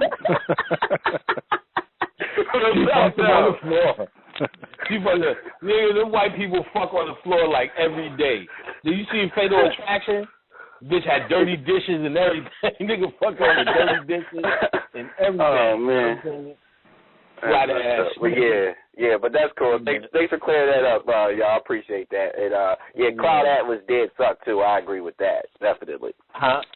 Say again? Cloud Atlas sucked. Cloud Atlas sucked.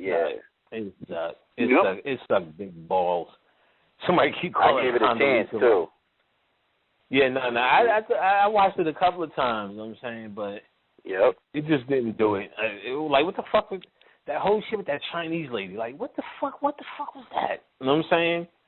No doubt. Like, what the fuck was that? You know what I'm saying? Like, I didn't. Like, where'd she come from? Yeah, like, why is she like? It just did. Like, and there's a good waste of Holly Berry. She ain't showing her titties, and it don't matter anymore. She already broke the mold. Hey, brother, quick question. I swear I'm getting out of here. I'm gonna listen to you offline. What's up with the negative image the black movies getting the Oscars? You know what I'm saying? But we can't get any like positive image black movies getting Oscars. You know? I mean, do you really want an Oscar?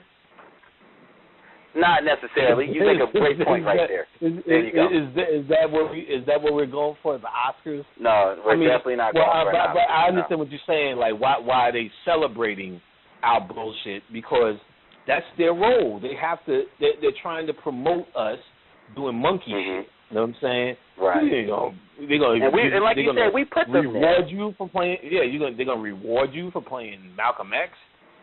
No. Not bloody likely. You know what I'm saying?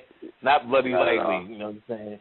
You beat a whole number beat a whole number 4, guy, that's Oscar worthy, you know what I'm saying? It's hard out there for a pimp and all that kind of shit. Yeah, right. So and with that ending, we put them in that position. So, we put them there so that we can learn to get beyond perfection. Over the years I've heard so many different stories. Bobby Hemmings, you mean Dr. white Umar. people as a general? Yeah, like we put them in that why position. they running this? Yeah, I mean, absolutely, it's a part of what we're doing. But first and foremost, why come to Earth? You need to start there. Why would you need to come to Earth? Why would we need this earthly, this to happen? It's clear that it could only be one logical reason. That is to have the experience. And the experience, because we are clear that this is an illusion, can only amount to learning as opposed to something that's actually happened. If this is a dream, a merrily dream, that means we can only, it only can affect us like a dream would. Like when you have a dream and you come into a revelation when you wake up, like, wow, okay, I need to talk about this. In fact, talking about faith after I woke up came from a dream. You get what I'm saying? So I'm able to say, okay, that's what we need to speak about. Now you can say, of course, you can say it's spiritual, but ultimately it's from a different place in your mind that you're bringing forth this information. So on another scale, that's what's happening on planet Earth. If we had a sweet, comfy, cushiony life down here, that means we are not in a position to learn anything. You learn through the pressure. You learn through the hardship. It's what the hardship or the suffering is what builds the character. So we're here under this illusion. We're trying to get the most out of it. So we have to put ourselves in the position furthest away from our true reality. Because if we're living our true reality down here, there's no reason to come down here. You get what I'm saying? Why come down here and live the reality that we already obtained and already mastered? Then it's a waste of time. You don't learn nothing. So we have to put ourselves under the illusion of ignorance, number one. And that's just humanity itself. So that puts us in if you're the know-it-all, the be-all, the end-all, the beginning, the end, the alpha and omega, God, goddess, what can you learn in this universe if you created it? So the only thing you can do as a scientist is actually pretend or put yourself in a place where you divorce yourself from your knowing. That's the illusion of ignorance, which is you wash over your true intelligence with a human body. So now that you're in this position, the true path to alchemy, as I'll tell you, is not the destination; it's the path that matters. The true path, or going through life or lifetimes, is actually the work that we're doing to actually really learn something, to actually go to another level. And I always give the example in the movie Coming to America. You're already the prince. You already have somebody washing your dick, brushing your teeth, wiping your ass. The royal penis is already clean. So why is he going to America and working at McDonald's, going to the church, haircut, and all of this shit? Because he's trying to find something new. He's already got the bitch, whatever you like, but he has to find something new. So ultimately, we've already mastered this. To find something new, we're putting ourselves in this position. So the white person is nothing more than the worst case scenario black person. That's it. He represents a grafted version of our lower animal self, or humanity's lower animal self, I should say, or what humanity can be as a lower animal. He is that manifested, therefore allowed to run wild, allowed to take this over. So we're in a position of struggle. And that struggle is where we're actually the ones that's learning. We're the lucky ones. Because when it's all said and done, we're the ones with the experience, and they're the ones in the fucking delusion. They just go back into non-existence. Simple as that. So that's one way to look at it. You get what I'm saying? Yep, I got you. That's really clear. That's one way to Thank you, sir. I haven't seen anything contrary to that. I mean, I'm sure there are things that people would say, well, no, it's this, it's that, it's the other thing. But that's for you to decipher yourself, right? Yeah, for you to decipher, for you to come, because you're talking about your perspective. But I would say in my study, that's the kind of thing that I keep seeing coming, kind of adds up the best for me. You know what I'm saying? Yes, sir. It makes total sense. All right, thank you, sir. Y'all have a great night, gentlemen and ladies. All right, bro. Peace. All right, peace. All right, let's go to area code 215. Area code 215. You live on the air. Hello. How are you? Hey. Hi, how you doing? Okay. This is Dolores calling from Philadelphia. What's up, D? Hey, I was calling, I guess, with another infomercial about Brother Penny's class. I took, maybe it was the second session, and I find myself just going back into the tape that he records his whole class. And I find myself going back over and over, just learning about chakras and the kundalini, the altars, the candle magic, all of that, even to the Kabbalah, and learning all about that. And it's just a real beneficial class that you can use years from now. So say if you didn't get it within that setting, you can always go back a month from now, a year from now, and just learn more and more. So I just wanted to give a shout-out to Brother I'm so glad. Class. And I'm so glad. I'm really happy that I took the class. And go ahead. No, I'm just happy to hear certain that you're satisfied and you're actually right on point, because that's how I designed it. Whereas for years to come, you could still benefit. Yeah, as your consciousness morphs, the information morphs, which I make sure people get copies of the class. I record every class, and I make sure you have copies. So if you missed it the first time, you're able to, you're able to go get the copies of the class. So that's good. I'm glad to help. I do remember you, Dolores. Yeah. Okay.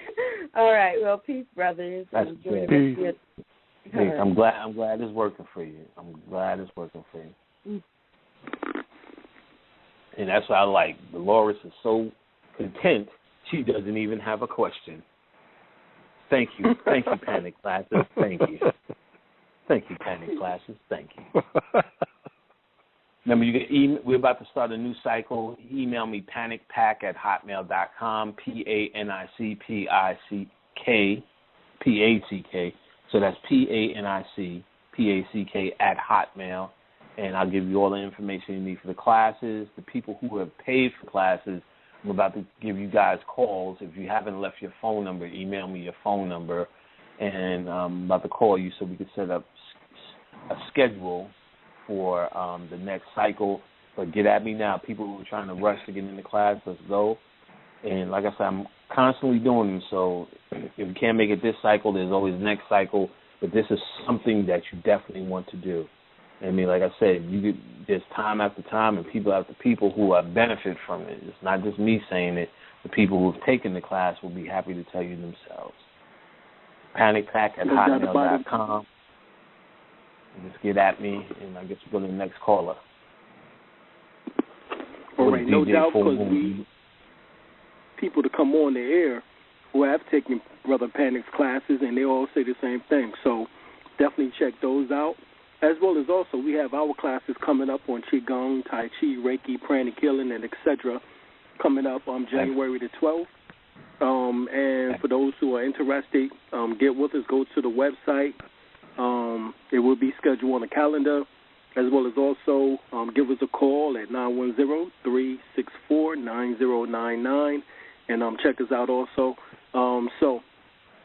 Brother Penny, there's no more calls right now. So if you want to build, you definitely can feel free. We can get back into some topics. Okay. Yeah, right. And also, if anyone have a, please press 1 or either call in at 626-414-3535. That's 626-414-3535. Right, if you're in the chat room, if you got a question, if you're in the chat room, go ahead. If you're still, because I know we're losing callers after getting into the after hours. If you have a question in the chat room, go ahead. We'll do that too. Oh, all right. Yeah. We got area code 501, Brother Penny. That's on the line. Getting ready to open them up. 0501. Peace. Peace. Eleanor, how y'all doing this? Fine. Good. I also took Brother Penny's class, and yeah, it's great. You know, who's sometimes this? you just see the process. Elnora. Oh, okay. What's up? Okay. What's up? How you doing? Peace, brother. I like this. Yes. What up? Yeah, and it's great. You know, sometimes you just need the process. He breaks everything down so smoothly that anyone with a little knowledge can get it. You know, right. You talk over your head so much that you don't know what's going on or what you're supposed to do. Makes it very practical. Oh, so that's my feedback on that. I do have a question though.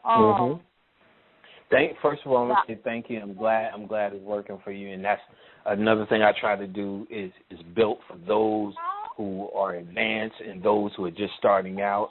So you don't have to be at a certain level. You could just come as you are, and it should help. And you'll be able to get something out of it for each of us. I speak to people on their level, so I want to thank you, and I'm glad you took the class too, and glad to see you be working for you, sis.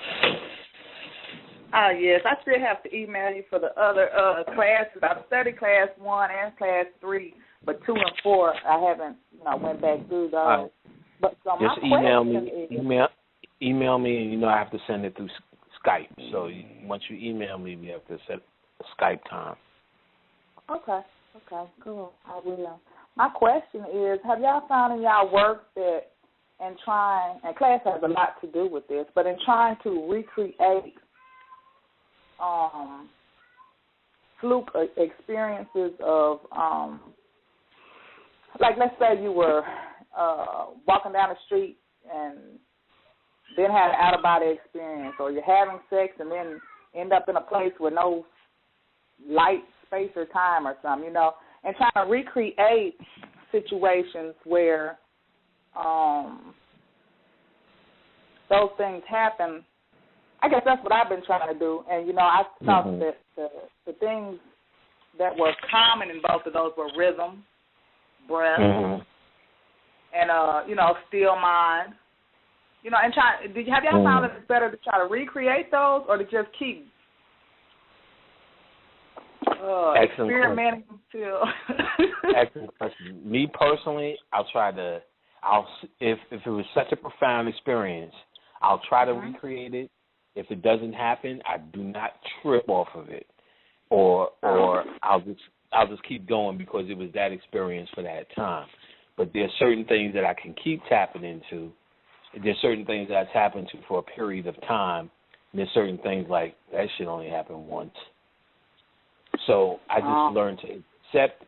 I don't make it a rule, but I've personally learned to accept whatever comes down the pipe as that's the experience I'm supposed to have for that moment, for that time, and enjoy it there, you know what I mean? Enjoy that now, you know what I mean?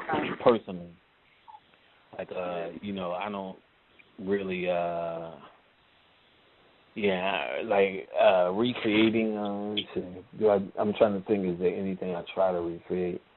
The closest I'll come to it is, let's say, a little minor things. Usually there aren't things that are just so mind-blowing or mind-numbing, but little feelings or little zones or moods. So I'll try to create a genetic memory of that mood and try and remember these moods are just a state of mind anyway. So certain moods you can recapture in a state of mind. So through meditation, I'll try to remember the mood. And the mood is usually connected to a thought or a sound. Like, let's say, for instance, here's a thought. There's a certain, I used to get on the train in Brooklyn. It was a train that was above ground. So the way it used to hit the sun created a certain mood. And that mood used to always inspire a feeling. So that feeling of comfort that I noticed or zoned or locked myself into or just became aware of by thinking or meditating on that scene, I can recreate that feeling while I'm sitting in my house in Atlanta. You get what I'm saying? So I would think of that time. Now, there's also times that I think of. Music is probably the most powerful shit to get into a zone. So it's old music. My shit is old disco shit. You know what I'm saying? I could get there and time travel back to that period. You know what I'm saying? And you got to remember, that time was an easier time. There was no fucking computers. I didn't have to pay rent. You know what I'm saying? Basically, I had a whole bunch of titties to look forward to. You know what I'm saying? A whole bunch of potential. And so I can listen to that music and go there. One of the other things, I bought like H.R. Puffin stuff, Schoolhouse Rock, all of them shits that you grew up with. I put that shit on and instantly transport to that time. It'll tap right into that memory. And basically the memory is you used to watch that before you went outside and played all day. You know what I'm saying? So it just inspires that fucking mood. You know what I'm saying? Especially back in the days when I used to drink. Put that Schoolhouse Rock on, 5, 10, 15, 20, 25, 30, 35, 40, 15, and all this shit. And I'm just up, Bill. Shit, you got to be old school to understand that. You know what I'm saying? It's sitting on Capitol Hill. You know what I'm saying? 3 is the magic number. You be in that motherfucker high listening to that shit. You know what I'm saying? You go to a yes, it is. Zone. Yes, it is. It's the magic number. They was dropping signs on that shit. You know what I'm saying? They got the whole number scheme on that shit. You know what I'm saying? And I might put that shit on tonight, goddamn it. And go right into a zone. Right into a zone by the actual.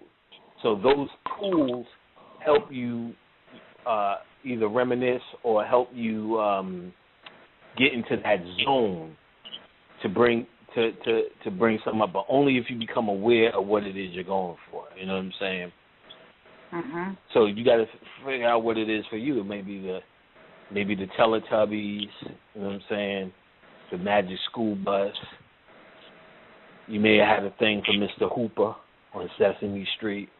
You got to just tap into whatever it is. Mr. Rogers. Yeah. Mr. Rogers was that freaky uncle. Hey kids, you want to ride on my knee? And I was watching that shit. There was a chick in my class. She came over by a herb pack. I said, yo, let's watch Mr. Rogers. He was watching this shit on Hulu. You know what I'm saying? She's like, what the fuck is wrong with you, Patty? I'm like, this shit is just hot, yo. That music, he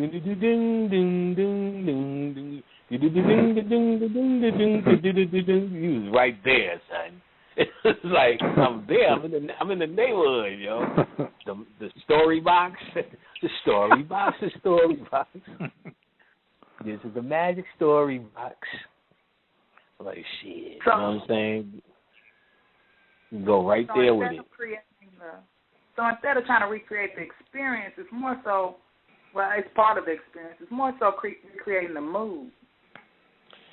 Yes, if that's the closest I've come to recreating the experience would be, I would have to say, dealing with mood. Now, depending on the experience now. See, if you're talking about, like, you had an orgasm that was fucking mind-blowing, like, it may be hard to recreate that because it was a one-time event. But your childhood, for instance, like I said, the story box, Mr. Rogers, you've spent Gilligan's Island, you spent hours and hours of your life watching this in a certain zone or mood. Like, for instance, Gilligan's Island would come on at a certain time. We would do the same certain thing for years. So when I watched Gilligan's Island, I remember the rug. I remember the freezer that was in the room. We used to watch it at my babysitter's house. I could, like, remember that. I remember she had a pull-out couch. Like, the details come back just from watching the Gilligan's Island or just even thinking about it. So the mere fact that the details come back, it creates that mood, because this is something I did over and over. This wasn't a one-time event like an orgasm or something that happened in Walmart. This is something that was routinely going on in my life based upon, you have the music of Gilligan's Island, you know, the theme song, the look, you know what I'm saying? And remember, during the show they play music as well. So these things start to trigger and burn in your memory.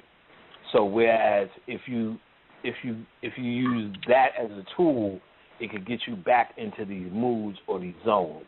But really, these moods and the zones you're going for, you probably want the old school ones, because those were the ones that you had before you had the responsibility. You know what I'm saying? So everything I usually do in terms of the shit I had before I became responsible or stressed. So it's all my childhood shit, you know what I'm saying? You know, my alters, Robbie the Robot, and all the rest of that old shit. Because when I look at it, it brings me back to a time where I didn't have shit to do, mood. So that's the closest I've come to it. But there's certain spiritual experiences where I'm like, this happened in this moment at this time, and it's a waste of energy to recreate it, to keep going. So you got to pick and choose what you think you can duplicate. You get what I'm saying? Or what's even worth duplicating. Or what's even worth duplicating.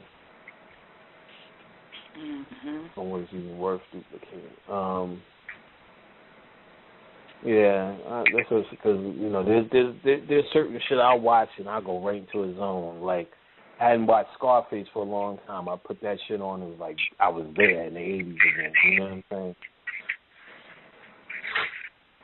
And, you know, it created a mood. So, you know, I think that's the best I can come up with in terms of recreation. Okay, well, yeah, thank you. That helps out a lot. Just especially that with recreating the mood, and then that'll get you to as close as you're gonna get to recreate any experience. So yeah, you kind of got to be in touch with your subtle feelings about shit as well, and you also do things to try to remember that's what you're doing.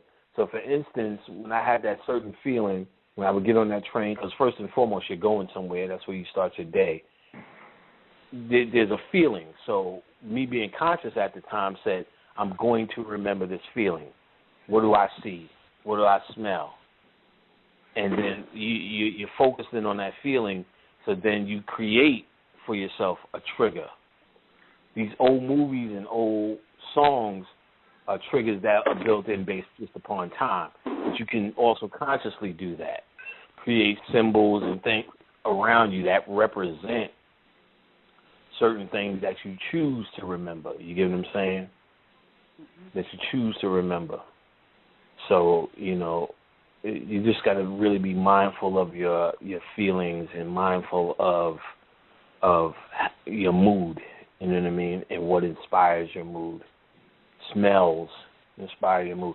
For instance, Think about it. Like there may be a lotion that your grandmother used to use. Go buy that lotion. Or perfume that your grandmother used to use. Go buy that shit. Spray that shit and be amazed of the memories that you tap into. Now that you mentioned smell, I finally took the love bath last night that I got from you, and it smells real good. I was like, I should have took this a long time ago. Oh, yeah. It's love. It's love. It smells like love. It's love.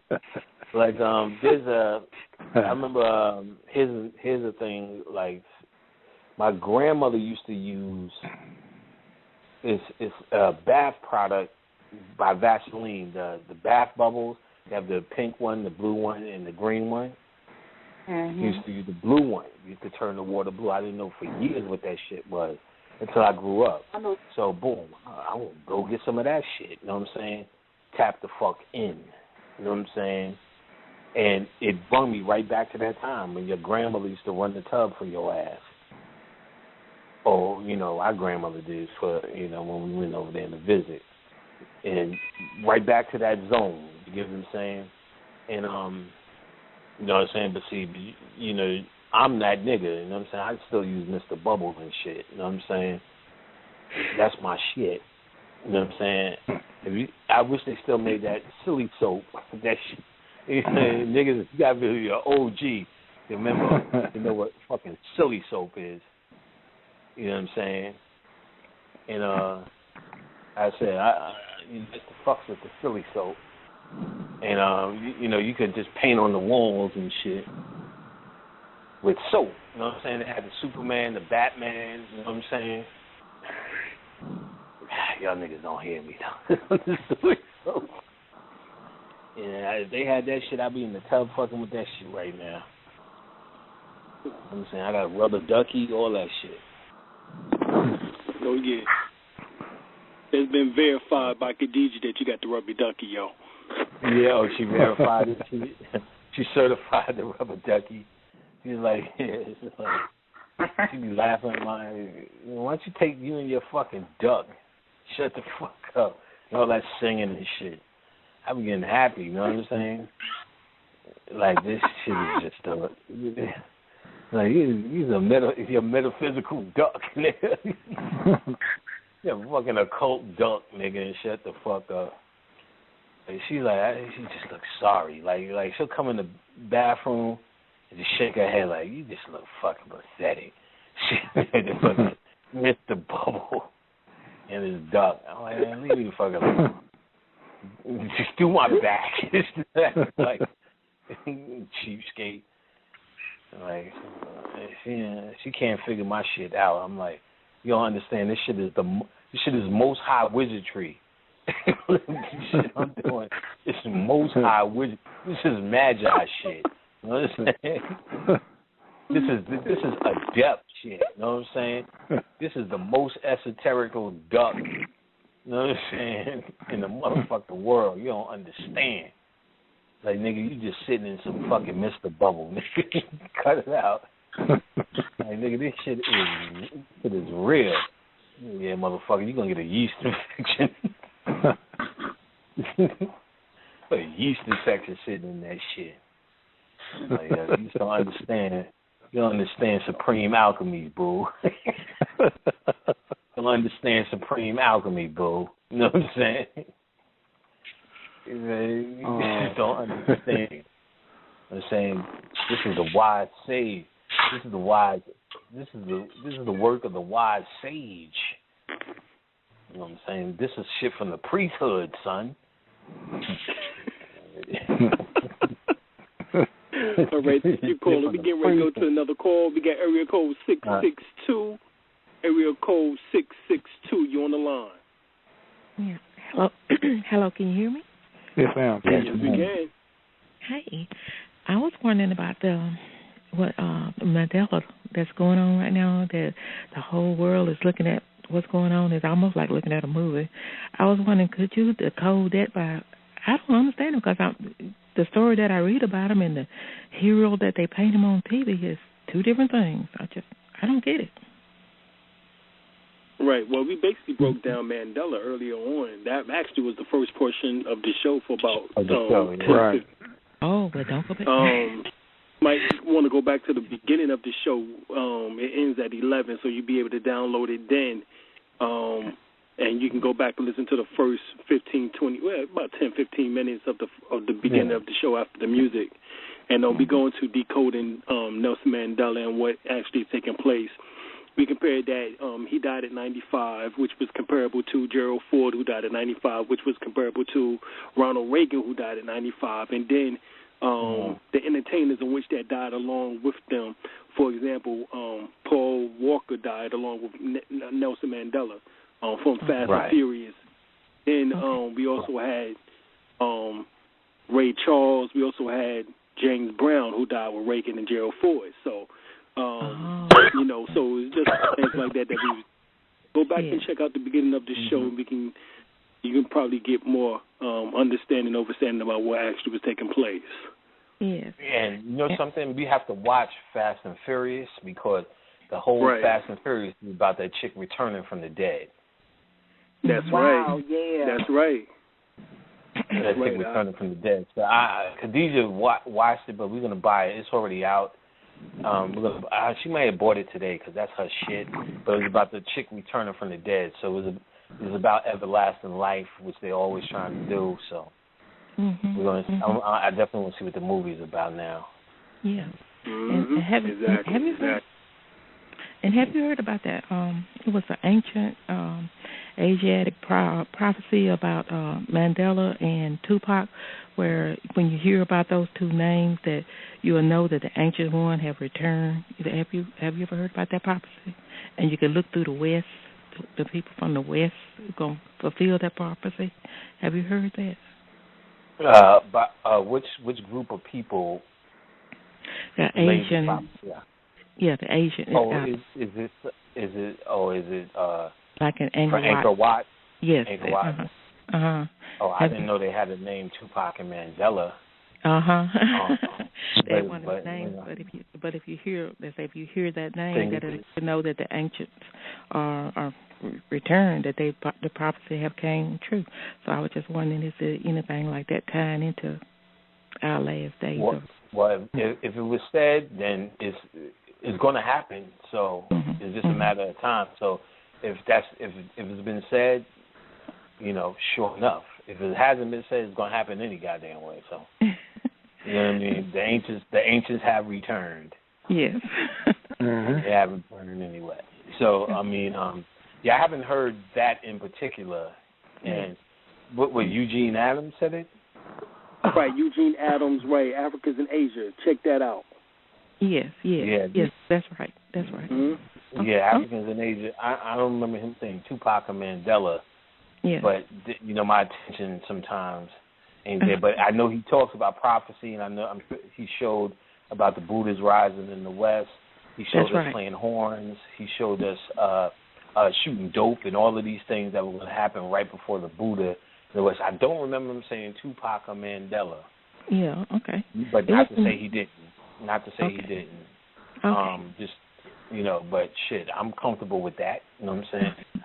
If you said it, then I believe it. You know what I'm saying? Well, thank you. No problem. Oh, you're welcome. Thank you. All right, peace.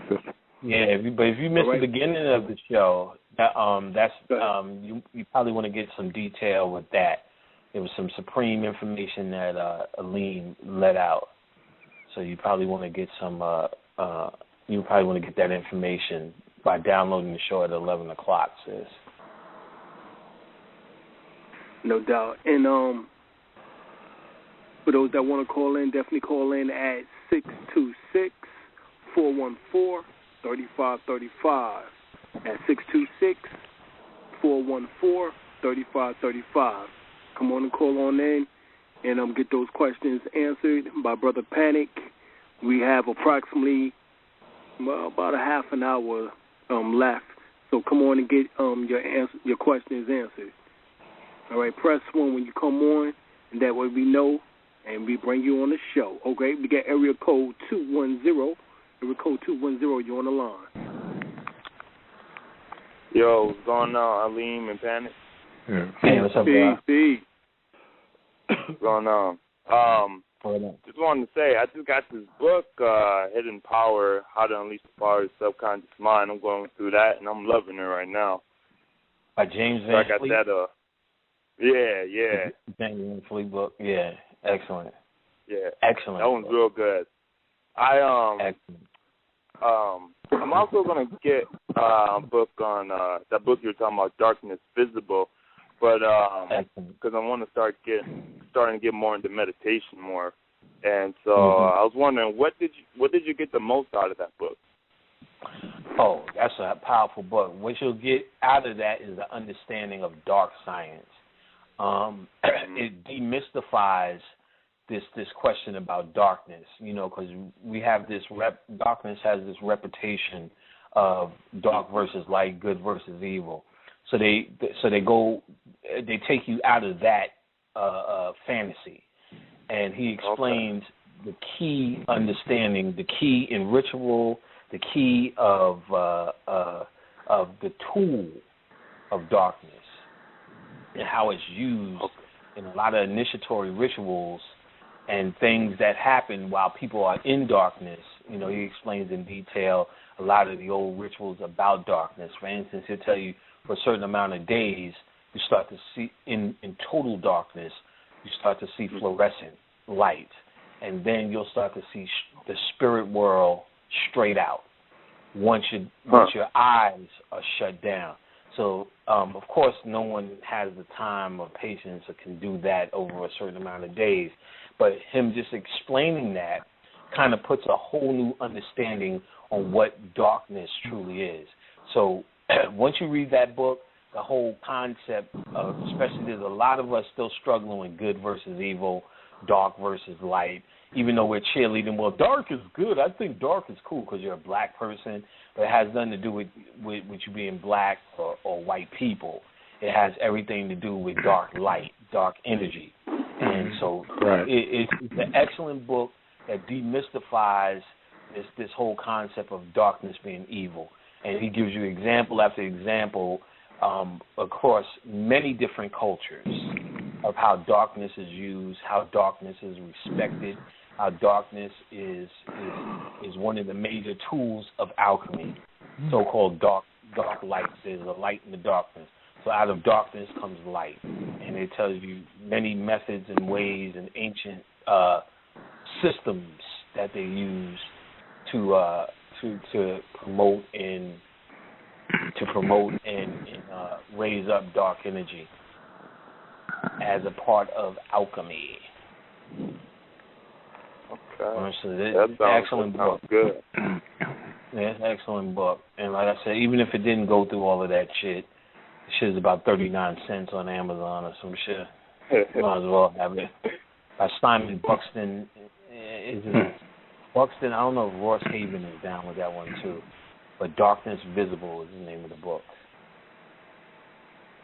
So yeah, that's excellent. Thank you, brother. Another good book, not as good as Darkness Visible, is an author called Constantinos, spelled with a K. He has a website, but you'd probably be better off buying his books from Amazon. He did one called Nocturnaton. It's kind of amateur-ish, but he's a good amateur writer. So if you haven't been into it or anything, Constantinos is a good guy to start off with, because he's just the facts. Rock is north and wind is north and rock is south, and this to the east and that to the west.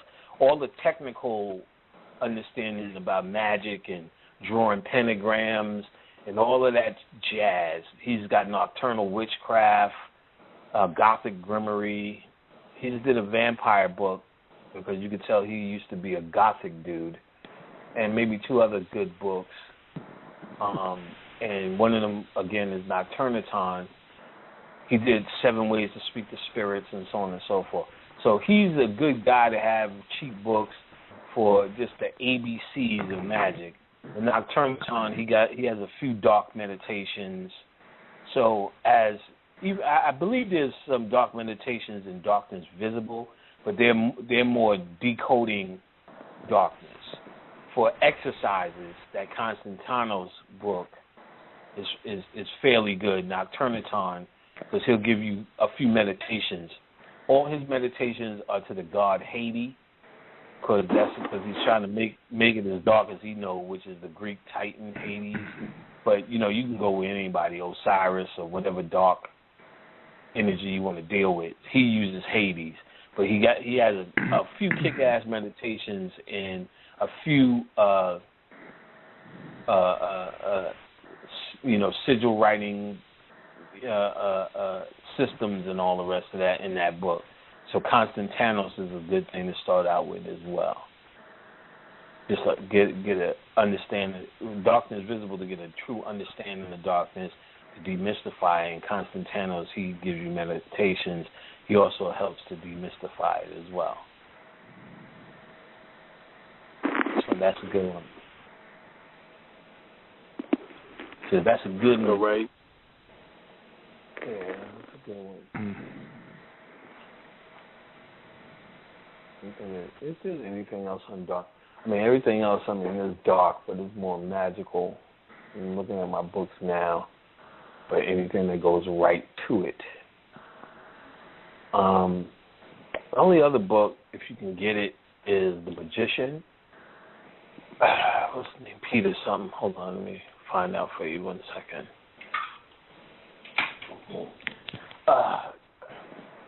If you can get this, Peter Cooper, I believe, Philip Cooper, The Magician, a study of effective magic, if you can get it. It deals heavy with the subconscious mind and the subconscious mind's role in magic. Let me see. What else we got? By way of black. It's pretty good, but I'll still let you know. There's a book called The Black Arts by Richard Cavendish. It's just something good to have in the library. Constantino's name is spelled Konstantinos.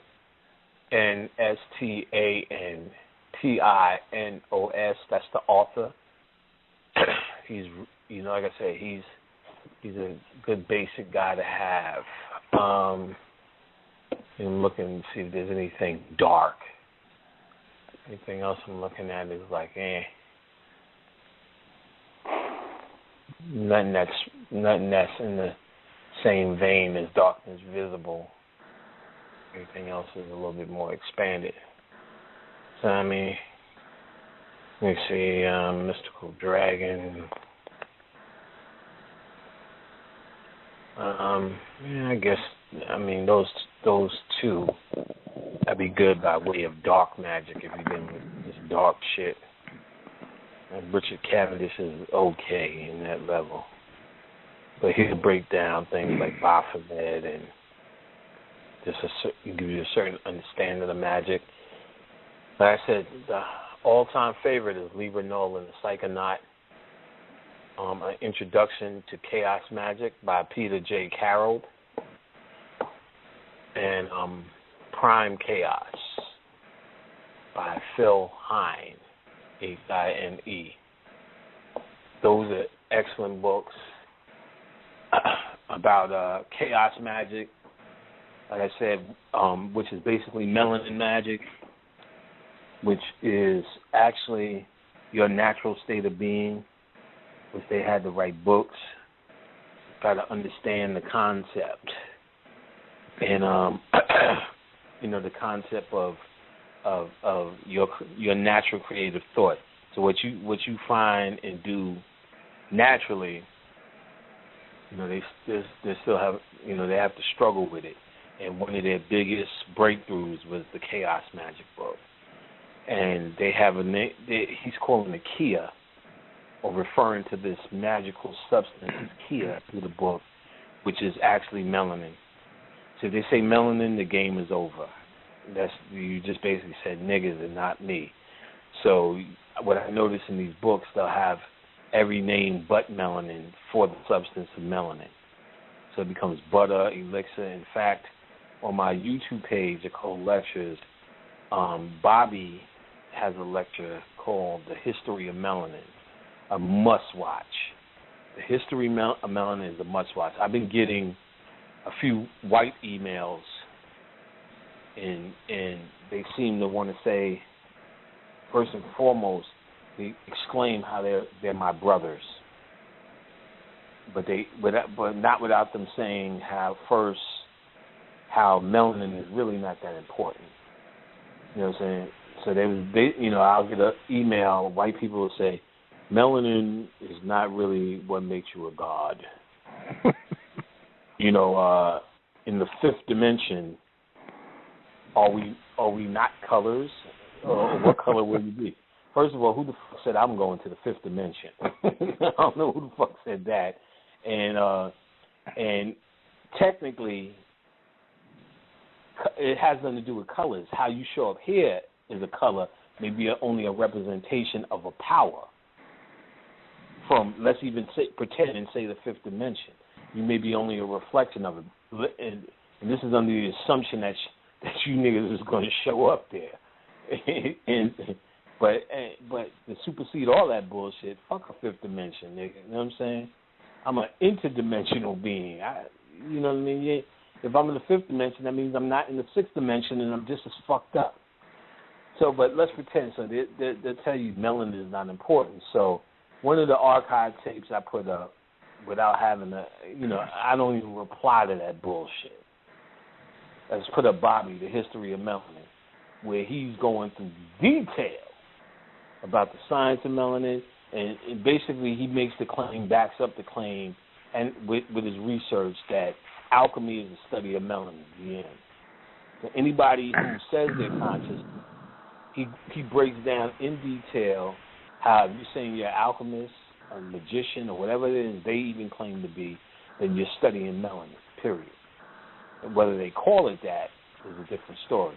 And he goes through all the names, which are a lot, that can be referred to as melanin. Merkaba, butter, Kia, elixirs, and all sorts of. And he goes through at least 10 to 15 names that is come up encoded as melanin. So even the shit they studying and think that they're getting over because they don't say the word melanin, studying melanin. And this is proven in that. So that's a must-watch. Bobby Hemmitt's lecture, The History of Melanin, which I have up on my YouTube Occult Lectures at hotmail.com. Now, I did a breakdown of The Wizard of Oz and connected it to the chakras. People liked it a lot. I'm going to do one now on Charlie in the Chocolate Factory. Like I say, I don't think they're worthy of a whole blog talk, so I usually just do they're about 45 minutes. I'll just break it down on YouTube. I don't want to call people's attention for that. It's something like a hobby, more or less. So I think I'm going to do Charlie and them next, because that was a hell of a chakra story as well. And usually those go well because it's classic movies, and it shows people that they ain't bullshitting with the occult and how they do, which we should know by now. But always decoding, and like I said, it helps people out. So you know what, too, God, in physics, because I got a mathematics, but in college, instead of them saying melanin, they'll say a dark-colored can and how it can hold the different degrees of heat. But instead of saying melanin, it's a painted can black.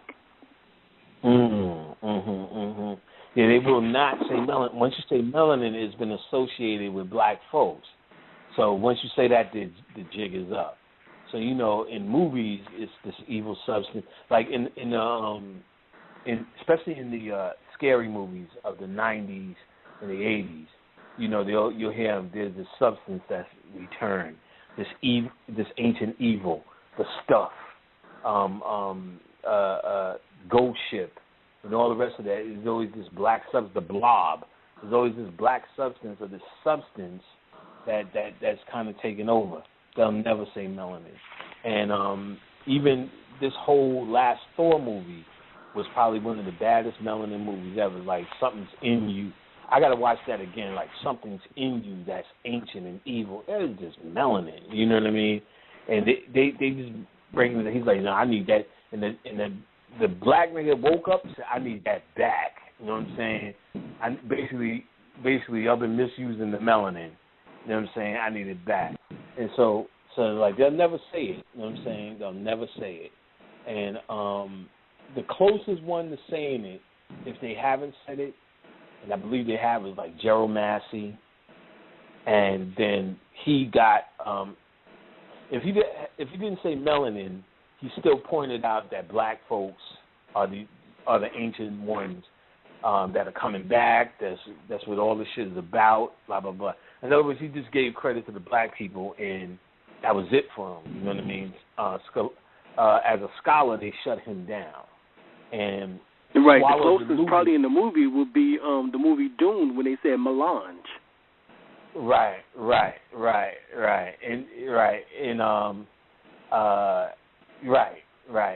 and they show it all the time. The necromongers and Riddick, that black mist, they show it all the time.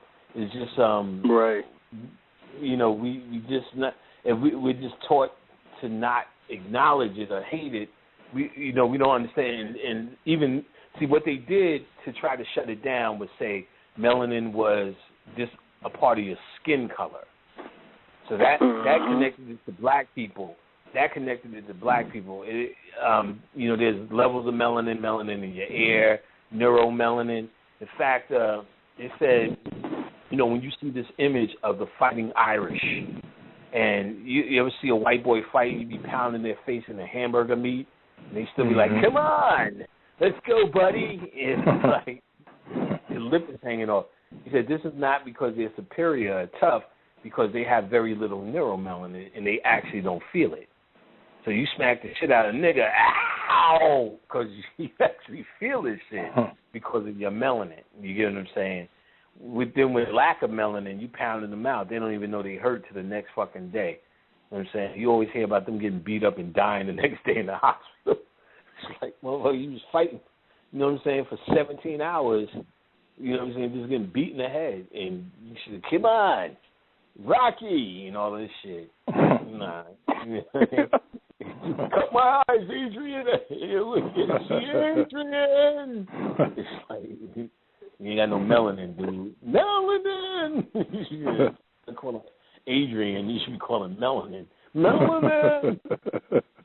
Then because they have no neuromelanin, and so it's very hard for them to get a signal to their brain, and so there's inner ear melanin. So once Richard King and these guys came out, in Carol Barnes, and especially Richard King, who started teaching on different levels of melanin, what melanin really does, melanin in the eye, why we taste more, why we hear more, why we see deeper. You know what I'm saying? That's why they looking at you. You ever see a white person look at you and be blinking 1,000 times?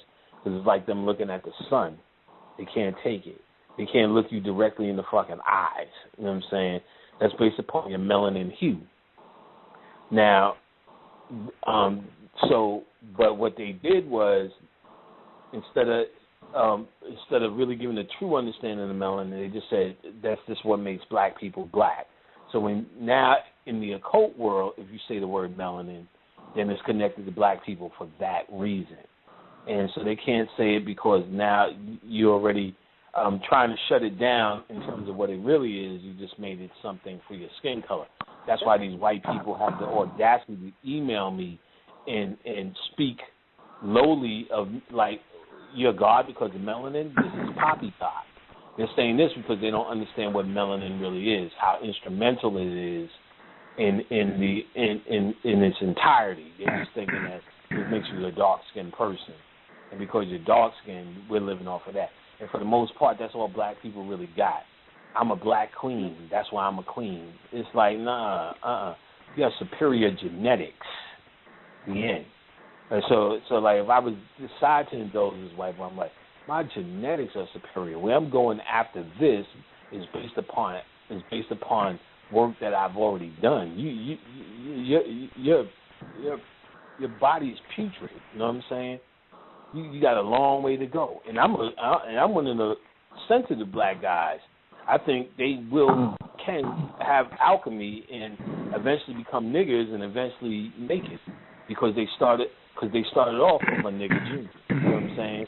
They fall down that scale, but I'm one of the guys that think if a roach could evolve, I believe they could evolve. It ain't happening with us. It ain't happening nowhere in our time, but I think it can happen because there's a lot of black people that think they're about to disappear. It was just a moment, and it is what it is. But all of that to say, they are so they back themselves in the corner where they can't use the word melanin. They back themselves in the corner where they can't use the word melanin. Fine with me because they can't use melanin anyway. It's fine with them, they can't use it anyway. So, it is what it is. It is what it is. All right, Brother Panic, we got 7 more minutes, and we don't have any more right now, but if there's one caller that want to get it in before the 7 minutes, 626-435-35, that's 626-414-3535. Give us a call. If not, Brother Panic, got any closing remarks? All right. We'll talk if somebody comes on. Just interrupt me. And what we'll do is we'll just say, I'll be back next week. Well, hold on, because they already doing it. All right, we got area code 210. Area code 210, you're on the line. Greetings. Peace. Peace. Yo. Be shy. All right, we got area code 504. 504, you're on the line. Hello. Peace. Yes, greetings. Hey, I just wanted to say I recently went back and heard the lecture "Destroy Religion," and I really appreciated it and enjoyed the lecture. And I think it was like the exact explanation that's needed right now. Okay. And I also want to ask, do you have any updates on your book? Yes. Actually, I was supposed to edit it today. I didn't get a chance. So we're going to try to reschedule, but we got 3 more chapters to do and formatting it, then I'm putting it out. So it's just about 3 more chapters to proofread, basically. Mm-hmm. But all the writing is done. So okay. It's a matter of timing now. The person who's doing the work is just a matter of getting our watches synchronized. But once that happens, we'll get it out the way. And so it's coming soon. It's coming real soon. And when it does, I'm going to make a big stink over it. All this talk, I'm going to make a big-ass stink over it so you'll know when it's that time. Okay. Yeah, and so it'll be soon, real soon. All it's a matter of synchronizing our watches. And I'm glad that lecture worked out for you. And again, if you're not too familiar with my work or vaguely familiar, just email me at panicpack@hotmail.com, and I'll be happy to send links to all the lectures I've ever done for free. So if you need the links, go ahead and just shoot me an email. And of course, like I said, there's always classes, and I have plenty of products. panicpack@hotmail.com. So, you got to get at me. All right. All right, but I'm glad that lecture's helping you. Yeah. Right, thank you now. All right, we're going to go back to area code 210. 210, you're on the line. Oh, my bad. It still kept me on. What up? Well, I actually did want to say, appreciate the classes also, man. I really appreciate it. Everything worked out pretty well for me. Started doing getting more serious with authors and whatnot. Who's this? Terrence. Oh, Terrence, what up? Yeah. Okay. Yeah, good. I just want to let you know, everything worked out real well for me. Excellent. I'm looking forward to take Alim's class also. One of the things that helped me out was I got an ancestor wall and put Bruce Lee up on one of them, and I asked him to give me a teacher. And a few days later, brother came in my job, and we started chatting for a while. He actually offered to teach me Shingi, or a style of Kung Fu. So, excellent. Things like that happening real quick. Still blows me away. Good. That's exactly what we're trying to do here. You know what I'm saying? Start shaping our own reality. That's good to hear. Yes, another satisfied customer. Exactly. It's a very good idea to take Alim's course, too. Very good idea. Very good idea. Also, Alim, I had a question for you also, man. Yes. How was that trip that you took to Mexico? Oh, it was excellent, brother. It was about 19 of us, and we just went to the mounds, to the pyramid sites, and actually we got into the pyramids and actually did a ritual. Brother Azariah, my wife, and his wife and several others actually was inside of the pyramids doing rituals. So we got a chance to feel that ancestral energy. We also saved some Mexicans who were just floating. They were screaming, "Ayúdame, ayuda tú, ayuda tú." So, the whole ship turned around and went and got them. So we really had a great time. That's real cool. Oh, yeah. And I think we only got less than a minute left. So, Brother Penny, you want to close us out? Okay. We'll be back next week. First World Order Radio every Wednesday, 8 p.m. Doing what we do. We're going to keep it Science Night. Ain't nothing changed. We're going to have some powerful lectures coming soon. Right now we're doing Q&A. Get people back in the mood. Let people know we're still in effect. Hit us up. You can hit dralimelbay.com. First World Order Radio, finally, we are on the air. No doubt. All right. There's always going to be somebody in the building on First World Order Radio. We get on into some of that order consciousness tonight. First World Order Radio every Wednesday, 8 p.m. We got to talk about what is taking place on the planet. There's always going to be somebody in the building on First World Order Radio. First, we need to let you know we're going to be doing more shows, giving out more information on Wednesdays. Wednesday at 8 o'clock, we are now going to make this the hottest day of the week. Preceding others in time, order, importance. The most prominent parts, voices, or instruments. Earthly state of human concerns in existence, an indefinite multitude, quantity, or distance. System regulates to bring about specifics in the group based on value and natural characteristics. Current radiates electromagnetistics of sound through the air, same as your thoughts transmits it. Preceding others in time, order, importance. The most prominent parts, voices, or instruments. Earthly state of human concerns in existence, an indefinite multitude, quantity, or distance. System regulates to bring about specifics in the group based on value and natural characteristics. Current radiates electromagnetistics of sound through the air, same as your thoughts transmits it. You need to understand how magical this, something like this every Wednesday can become. So you need to start getting your calendar right, get your schedule right. You need to know our intention straight out. All right, so, these clues are given throughout the various languages was to piece the puzzle of this ancient mystery school back together again.